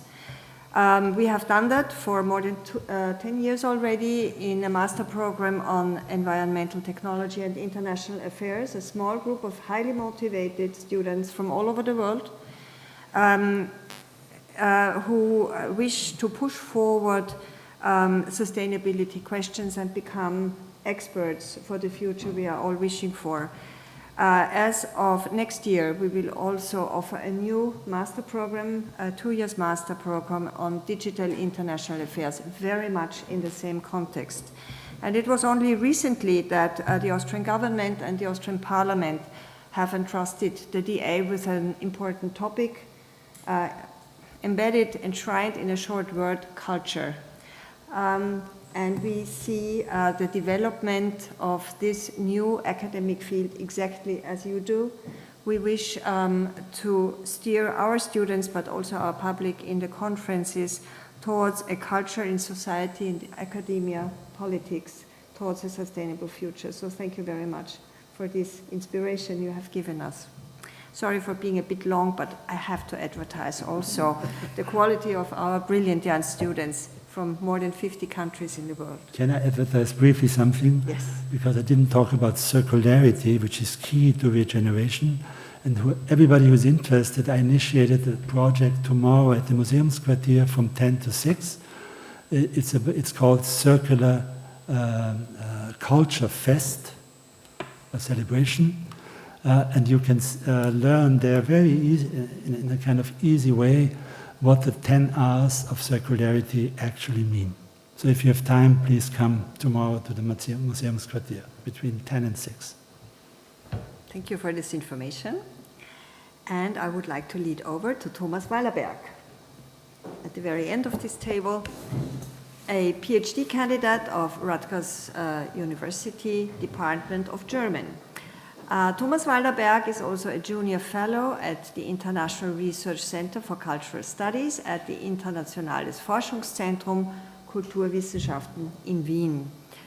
A fellowship at Yale is coming up for him soon, and he holds a bachelor in philosophy and social work. Thomas Wilderberg studied at the University of Vienna and the University for Applied Sciences in Vienna. The title of his presentation, Kitsch, Exile, and the Collapse of Aesthetics, Hermann Broch and Theodor Adorno. You have the floor, Thomas Wallerberg. Thank you very much. Rutgers again, for those of you who haven't noticed. And I have to say, I don't have a fellowship at Yale. I was considering visiting Fatima at Yale, maybe the end of this year. We've heard about the future. I will be ferrying us back to the past again. Maybe a door has opened here. I apologize for that too. I will talk about a crucial moment in the intellectual discussions on kitsch about two thinkers, Hermann Broch and Theodor Adorno, that contributed to this discussion. And I will also deliver a question carefully prepared in Robert Musil's Witch's Kitchen in the 1920s, and still relevant as of today at the end of my talk. So I have no time to lose, so let's get right to it. I will start with the end, the collapse of kitsch as a counter-concept to true art, and therefore with the claim that today kitsch widely has lost its function as a productive criteria of aesthetic theories, not of cultural analysis and critique though, and that we can trace this ultimate collapse back to the 1920s, 30s, and early 1940s.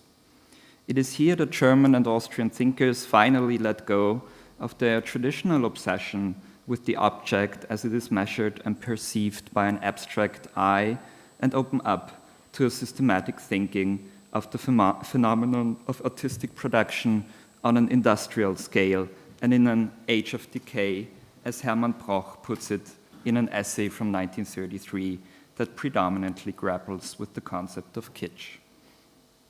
Amidst this alleged decay, kitsch emerges as a glaring problem. It draws the attention of major thinkers such as Karl Kraus, Walter Benjamin, Ernst Bloch, and Robert Musil. Lesser-known left-leaning authors like Erwin Ackerknecht write about it, and the works of right-wing authors such as Ernst Jünger's In Stahlgewittern are saturated with a certain Karl May kitsch, and I was certain I won't be the only one quoting Karl May today or referring to Karl May today. On a side note, provocation is key, I was told before my talk. Also Martin Heidegger's aesthetic theories of the mid-30s show a certain inclination to what could be called süßer kitsch, sweet kitsch. Be that as it may, between the wars and even before that, kitsch is everywhere in quite a literal sense. A spatial term, probably not the first one, and definitely preceding the 70s, 80s, and 90s, Foucault, Cherteau, and Jameson, takes place in this period, and the word kitsch vividly reflects this turn to the spatial, not so much as a concept, whether it is appreciated or not, but in its everyday use and poetological idiosyncrasies. The word kitsch never quite sticks. Its correspondence with the real is always disturbed and troubled. It produces surplus meaning that creates an obscure and cloudy kitsch space. It is a word in the semantics of the borderless and the liquefied. Its trigraph sh leads us on the trail of blurring and splattering muck. Kitsch is sullying. Mud and clay, two possible etymological origins, are inscribed in the kitsch word, perhaps the onomatopoetic impact, the platsch, plop, and klatsch in the double space of plop and besmirching gossip are contained in it too. Kitsch creates, marks, and shapes space. As a migrating word, it got a jump on the German-speaking emigration of the 1930s and 1940s and meant without doubt an uncanny re-encounter for those who fled Nazi Germany to the US.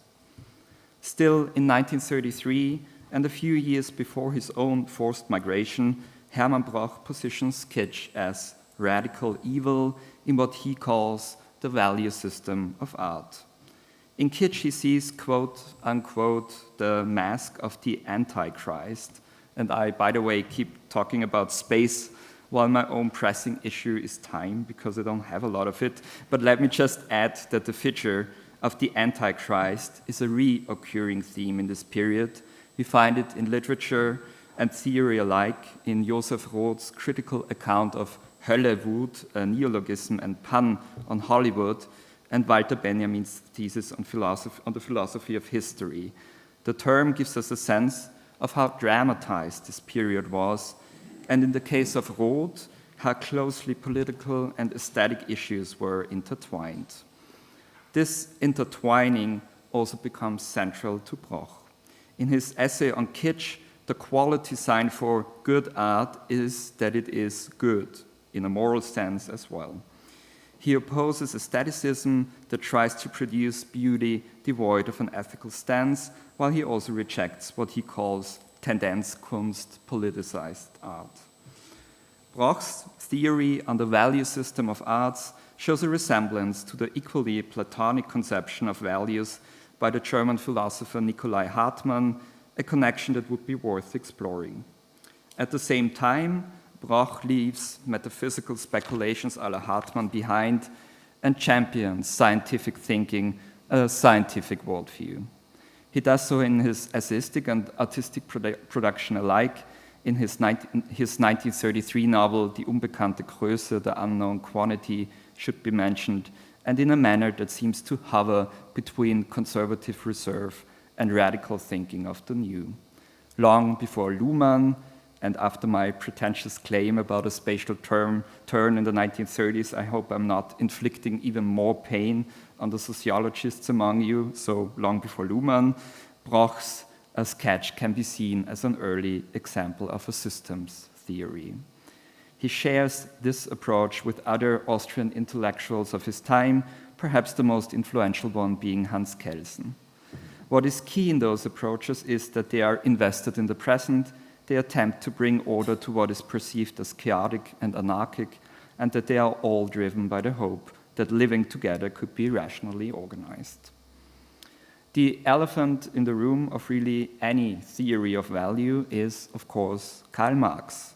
And when it comes to the analysis of mass culture, what Theodor Adorno made of him.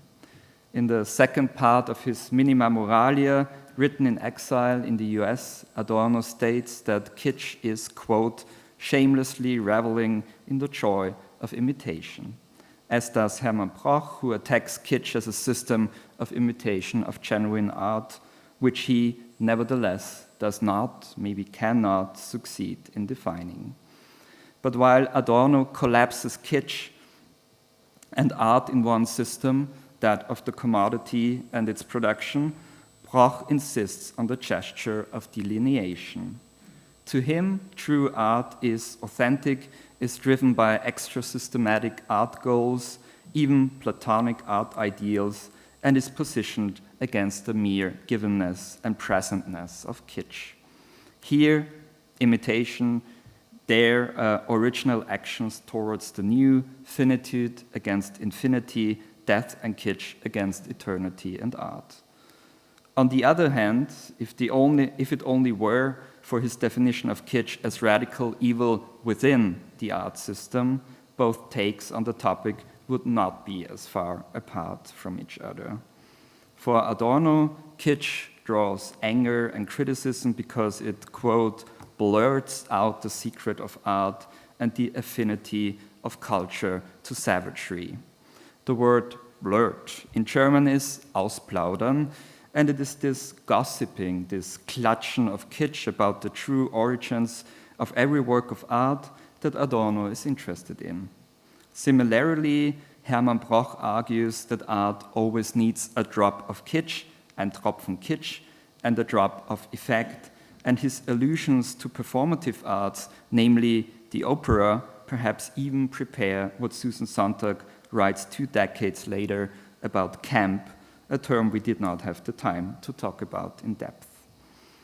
Although Adorno looks back at the origins of kitsch and Kunst, at the process of civilization, and at capitalist economy, in opposition to Hermann Broch, whose gaze seems to be directed toward the future, looking for ideals able to redeem our society, both cling to the notion of true art. For Adorno, true works of art push the contradiction between the fact that they are made while they also strive for the eternal to the extreme. To be good art, they have to, quote, realize themselves in their resultant downfall. Adorno, perhaps, and I already have to come to a conclusion here, got a little further in his analysis of kitsch.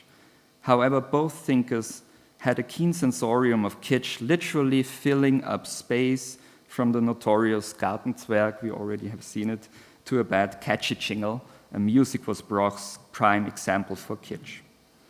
Both thinkers have in common that they are dead serious about kitsch, not solely because of the without important question of death and kitsch, of which we have heard so many interesting things today, but due to the political urgency of the historical moment. Maybe, however, I want and have to add, the reason why so many men dedicated contributions to the kitsch theme during the first half of the 20th century is because of women entering the stage of artistic production. Women who seem to have had less concerns about engaging in practices that could be regarded as kitsch. Let's keep that in mind maybe for the discussion. And I will end on a different, perhaps less serious and more ironic and joyful note. A common friend of Fatima and myself, Peter Wartzman, who lives in Manhattan and whose parents fled Austria in 1938 to the US, made a wonderful translation of Robert Musil's Nachlass zu Lebzeiten, posthumous papers of a living author. Musil, who in his speech on stupidity makes an implicit connection to the failing of aesthetic theories in the face of kitsch, who also calls kitsch, ironically, unentwickelte Kunstkritik, underdeveloped art criticism, delivers a few beautiful lines on the everlasting connection of kitsch and Kunst in a short text with the title Black Magic, originally from the 1920s. Let me read this to you in Peter's translation and end with a question borrowed from Musil. Two syllogisms, that's Musil now, emerge from these assertions. Art peels kitsch off of life. Kitsch peels life off of language. And the more abstract art becomes, the more it becomes art. Also, the more abstract kitsch becomes, the more it becomes kitsch. These are two splendid syllogisms, if only we could resolve them. According to the second, it appears that kitsch equals art. According to the first, however, kitsch equals language minus life. Art equals life minus kitsch equals life minus language plus life equals two lives minus language.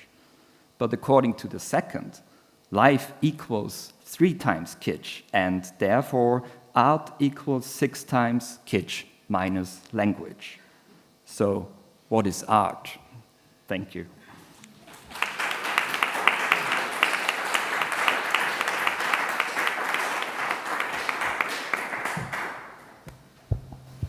Thomas Wallerberger, thank you very much for this, what the French would call a promenade insolue through the manifold visions of eminent thinkers, philosophers, singers on what art could be, kitsch, and aesthetics in general. And I absolutely love the formula you have presented at the end. We will still work on that formula, I guess, in questions and answers that will come up from the public. But before opening the floor, I would like to invite Fatima to give us her vision on what was presented today and maybe point out the most interesting topics. That's a very tall order, and especially coming after such a beautiful quote by Robert Musil, I have to but disappoint. I think the two takeaways, actually, for me would be to think about kitsch as an absolutely necessary and absolutely non-synchronous undertaking, to use another term that comes from Ernst Bloch, who I think is still to this day actually read but underrated and not taken as seriously as he should be, especially if we task him, or if we task ourselves in the future of doing this kind of work of reconciliation that Christoph suggested in bringing art into the conversation with climate change and technological singularity. I think we actually have to really think about these non-synchronisms to which art, or art in a kitschy form, might appeal.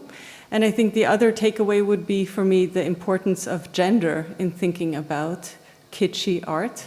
And because Josef Frank was mentioned, you can, I think, relatively soon see the renovated building he did in Hitzing again, which will become a museum, which is a super fascinating place.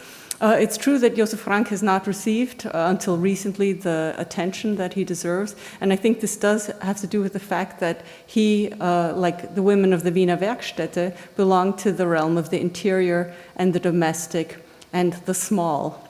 And I think as a result, that kind of the gendered issues that Thomas was alluding to are something that we should always keep in mind in discussions of kitsch, and then the devaluation with which we then undertake things, which we tend to label as kitschy.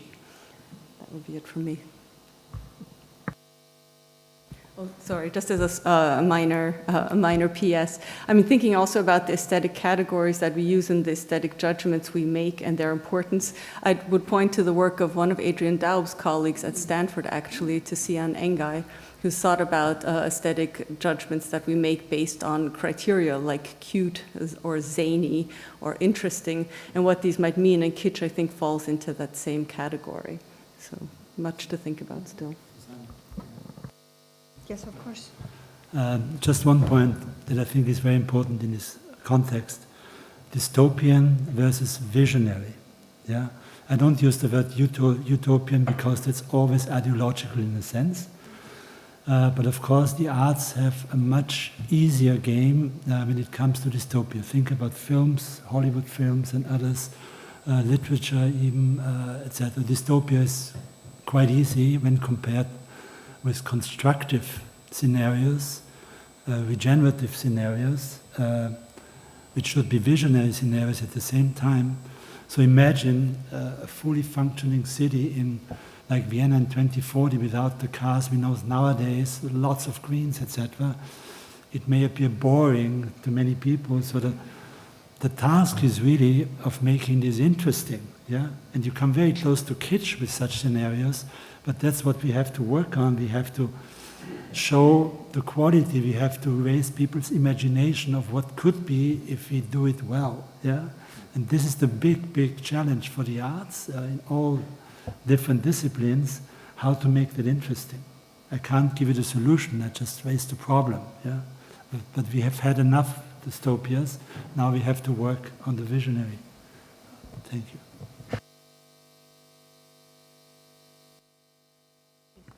Yes, and I want to continue that kind of train of thought, and I've been thinking about this in the last couple of days, recharging Austro-American relations, and I want to make sure we understand my position here. I'm not Austrian, but ich bin auf jeden Fall Mitteleuropäer, but I'm also an American citizen. And so from this kind of double position, I have obviously great interest in what Dr. Thun-Hohenstein, Christoph, was talking about, kind of the regenerative need, right? And so when we think about Austro-American relations, I suspect that there is always this kind of asymmetry, right, in which Americans look at, for instance, what we've been doing in Austria and Germany, see the Vergangenheitsbewältigung and the kind of patting on the back and say, hey, good job, you know, you're coming to terms with your past. And I wonder if in these recharging Austro-American relations, there could be a different direction in that conversation. If we need a Marshall Plan, I don't know if we need one for Ukraine, we definitely need a Marshall Plan for the United States. We need a Marshall Plan and rethink what we're doing in the United States. I don't think it is a secret that democracy in the United States is in grave danger. It is not a secret that climate change deniers are positions that are not peripheral, they're definitely mainstream. And so I agree with everything that you say, Christoph. My question is, in this recharging of these relations, can we have a conversation that goes in the opposite direction? And again, I speak as a concerned American citizen here, in which we can take things like, you know, I was fascinated by the conversation that we had about reparations. In the US, we need reparations for slavery, right? And so having a panel like the one that we had yesterday, I thought, okay, we need to have that kind of conversation in the United States as well.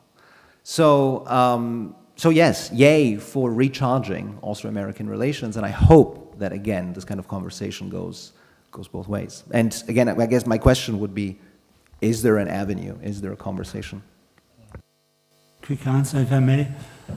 Yes, I think along the same lines, when I talk about regeneration, it's also about regenerating our democracies, the values of our liberal democracies, which is so important nowadays. I mean, they have been eroded over the last couple of years, and now we have a totally different situation anyway, and we know what's going to happen, and we know what China is undertaking with those digital surveillance technologies, selling them all over the world.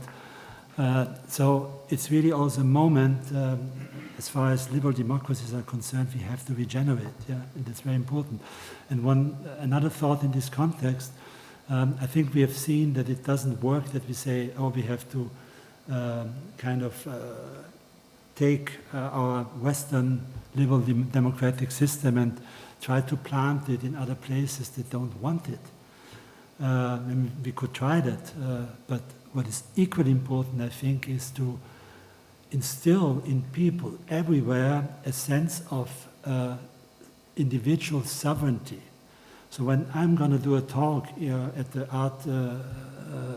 Beijing Art and Technology Biennale, which was postponed, so it will probably happen only in the fall, an online talk, and we have agreed on the title, and the title is in German, wir sind alle Zukunftsdesignerinnen. We are all designers of the future. Why? Because everybody, every human in China should understand at the local level, at the city level, whatever, I'm part of this and I can do this. And it kind of also raises this thinking of I can contribute something meaningful. Yeah? And this, I think, is a very important undertaking also when it comes to spread a new thinking, a new regenerative thinking. Just one note about China. Zweig is big in China. There is a Zweig craze in China, many Chinese translations of The World of Yesterday, and I suspect it is because he passes censorship. It's easy to translate Zweig for the Chinese.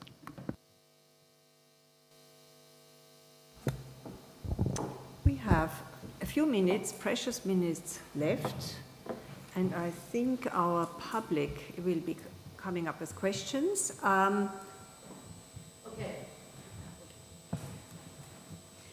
So my name is Gertrude Oehlmark. I'm just here out of personal interest, and I have actually a question to you, Mr. Thun-Hohenstein.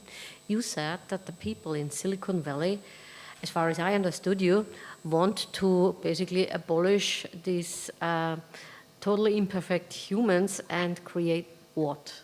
That would be my question. And how do they want to get the complicity of the humans in their own abolishment? I was talking about tech gurus, yeah, not normal people, yeah, okay, because they think that digital solutions are the solution to every problem.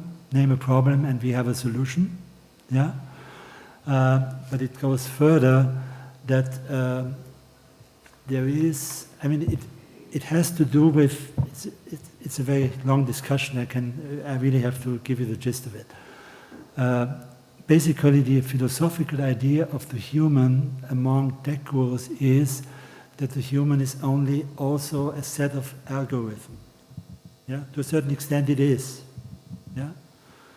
What they don't concede is that the way we experience physical reality is different from what an artificial intelligent robot, how such a robot would experience the world. Because we also experience it, of course, with our brain, but also with our gut, even with our toes. Yeah? But Silicon Valley gurus wouldn't see it that way. They would see the humans, it's totally algorithmically, so we can kind of bring them together with artificial algorithms, and from a moment onwards, especially when human intelligence becomes super intelligence, more intelligent than mankind, the humans have a limited role to play. So these are transhumanists. The posthumanists, the technical posthumanists, go even further and they say, in the end, forget about humans. It's all about being uploaded into digital systems, and that's it.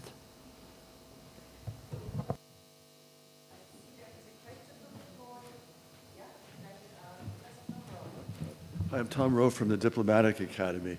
And Susan Sontag's notes on camp came up at the very, very end. And my question really has to do with the relationship between a gay sensibility and kitsch.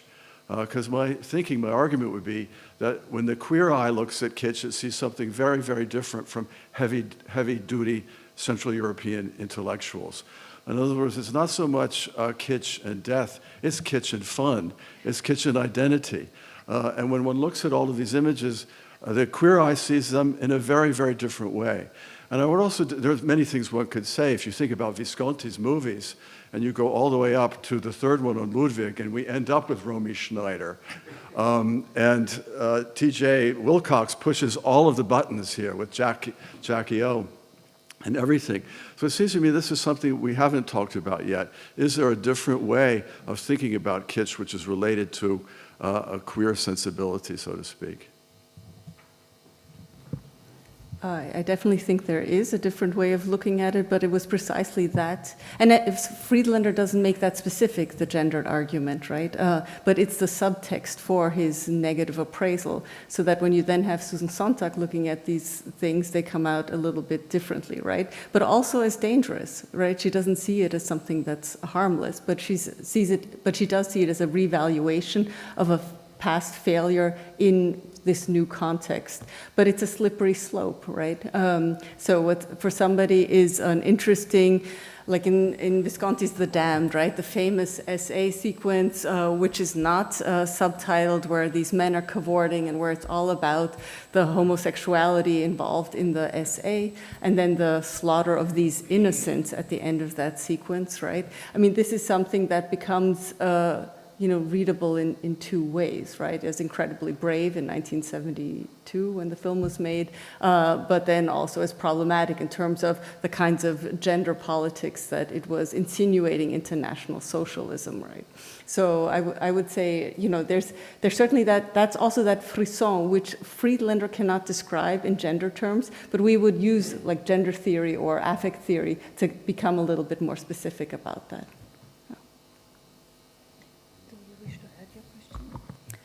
So I would say that what you're bringing up really works throughout the entire exhibition. So the film that Wilcox makes about Jerry Hall has her performing, and she's wearing this like leopard print outfit, and she's kind of shrieking. And the interesting thing in that film is it's the only one with sound.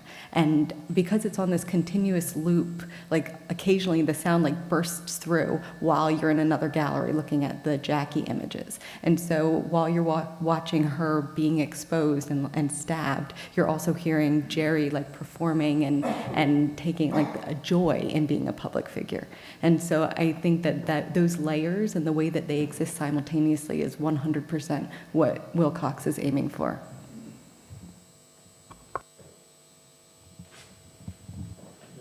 Christian Fleck, formerly University of Graz.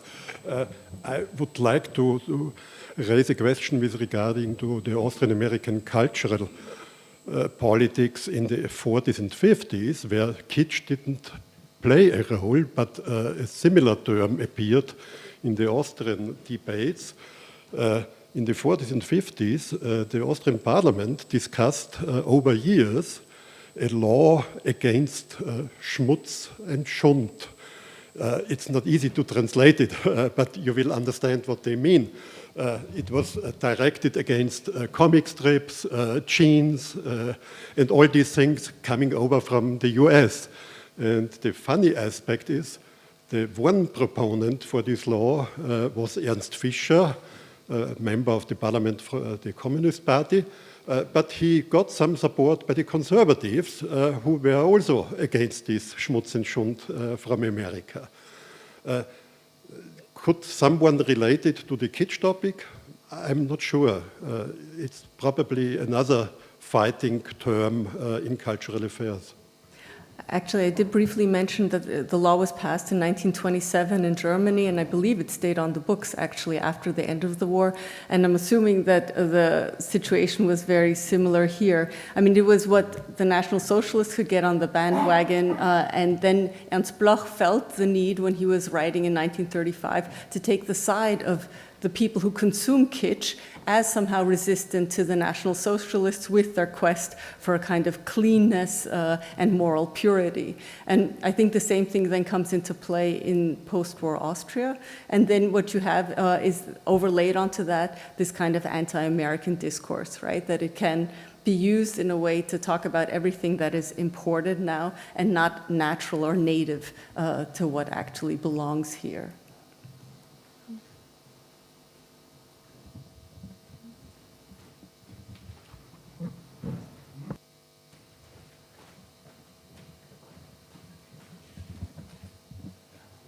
Martin Weiss, Austrian ambassador to the United States. Just two quick comments. One, I like the idea of the Marshall Plan for the United States. But you know, you only get one if it's really broken. You know, when did we get a Marshall Plan in Europe? So you would have to start with a consensus that there is something really broken in the United States, and I think that's on you, and we would be happy to help. I mean, I'm sure there are issues here, like look at January 6th, look at the environmental debate. I mean, I'm certain there are issues, but you know, it really has to come from the United States, and then we'd be happy to pitch in. On the imperfect humans, just a quick story. I was in South Carolina, Spartanburg, where the largest BMW plant is stationed. And when I visited the factory, I was expecting to see a very modern factory where basically a few humans run the production site from their screens, but actually there are 12,000 people working there. And when I asked them why so many humans in the production, they said, you know, we got very far into the automated production, but only to find out that it actually is not really that efficient, because BMW produces every car that you buy there has already been sold to someone. So you have to have very flexible production lines, and to program a computer is quite expensive. And then it's very hard for you to change it. So they have actually many more humans now on a production line because it gives them much more flexibility. So not that imperfect, the humans. Thank you. I have 2.5 questions for the podium itself. But first of all, to answer Professor Fleck's remark, I think the term kitsch was frequently used in the US, maybe not as frequently as it was after the war in the 30s and 40s, also in the US. And I was, as well as you were, interested in this gesture of delineation that we see in National Socialism. Saul Friedlander, in the German foreword of Kitsch and Tod, is raising that issue with the law that the National Socialists passed in 1933, where he lays out it was allowed to have a tree topper as swastika, but it was not acceptable to have it as like minor gadgets, say spoons, for example. And why this gesture? Why do we find this gesture in conservative thinking, maybe even in Hermann Broch, to delineate from kitsch, kitsch and true art, and also in the most radical way in National Socialism. Edelkitsch is the term I think Saul Friedlander is using. And then I also wanted to build up on the discussion on utopia, because there is something like utopian kitsch, and maybe that's a little bit provocative, but there is Akkadian, of course, all those images, and the question would be perhaps directed towards our art historian, Olivia. This form of kitsch, if we look at Hieronymus Bosch, we can only bear heaven because there is hell next to it. And if we think about like those technological utopian visions, do they actually engender change or criticism, or do they leave us at a certain impasse, to use that word? Sorry to put you on the spot, though. No, not at all. I mean, I'm finding myself thinking of the contemporary artist Diane Burko. She's American, and she recently exhibited at American University. She makes large scale, that they appear abstract, but they're of glaciers seen from above. And her goal is for her viewers to kind of enter into these large-scale abstractions and to feel more connected to the environment, and therefore more willing to protect it or to take actions to protect it. I would not call her work kitsch, though. I mean, although it is that like full, like virtual encompassing experience that Christoph was describing, especially across the entire exhibit, across all of her works. And so there are other artists working in the United States right now that are taking similar approaches to environmental concerns. And so I guess they're almost kitsch, but not quite. I don't know. But great question. Thank you.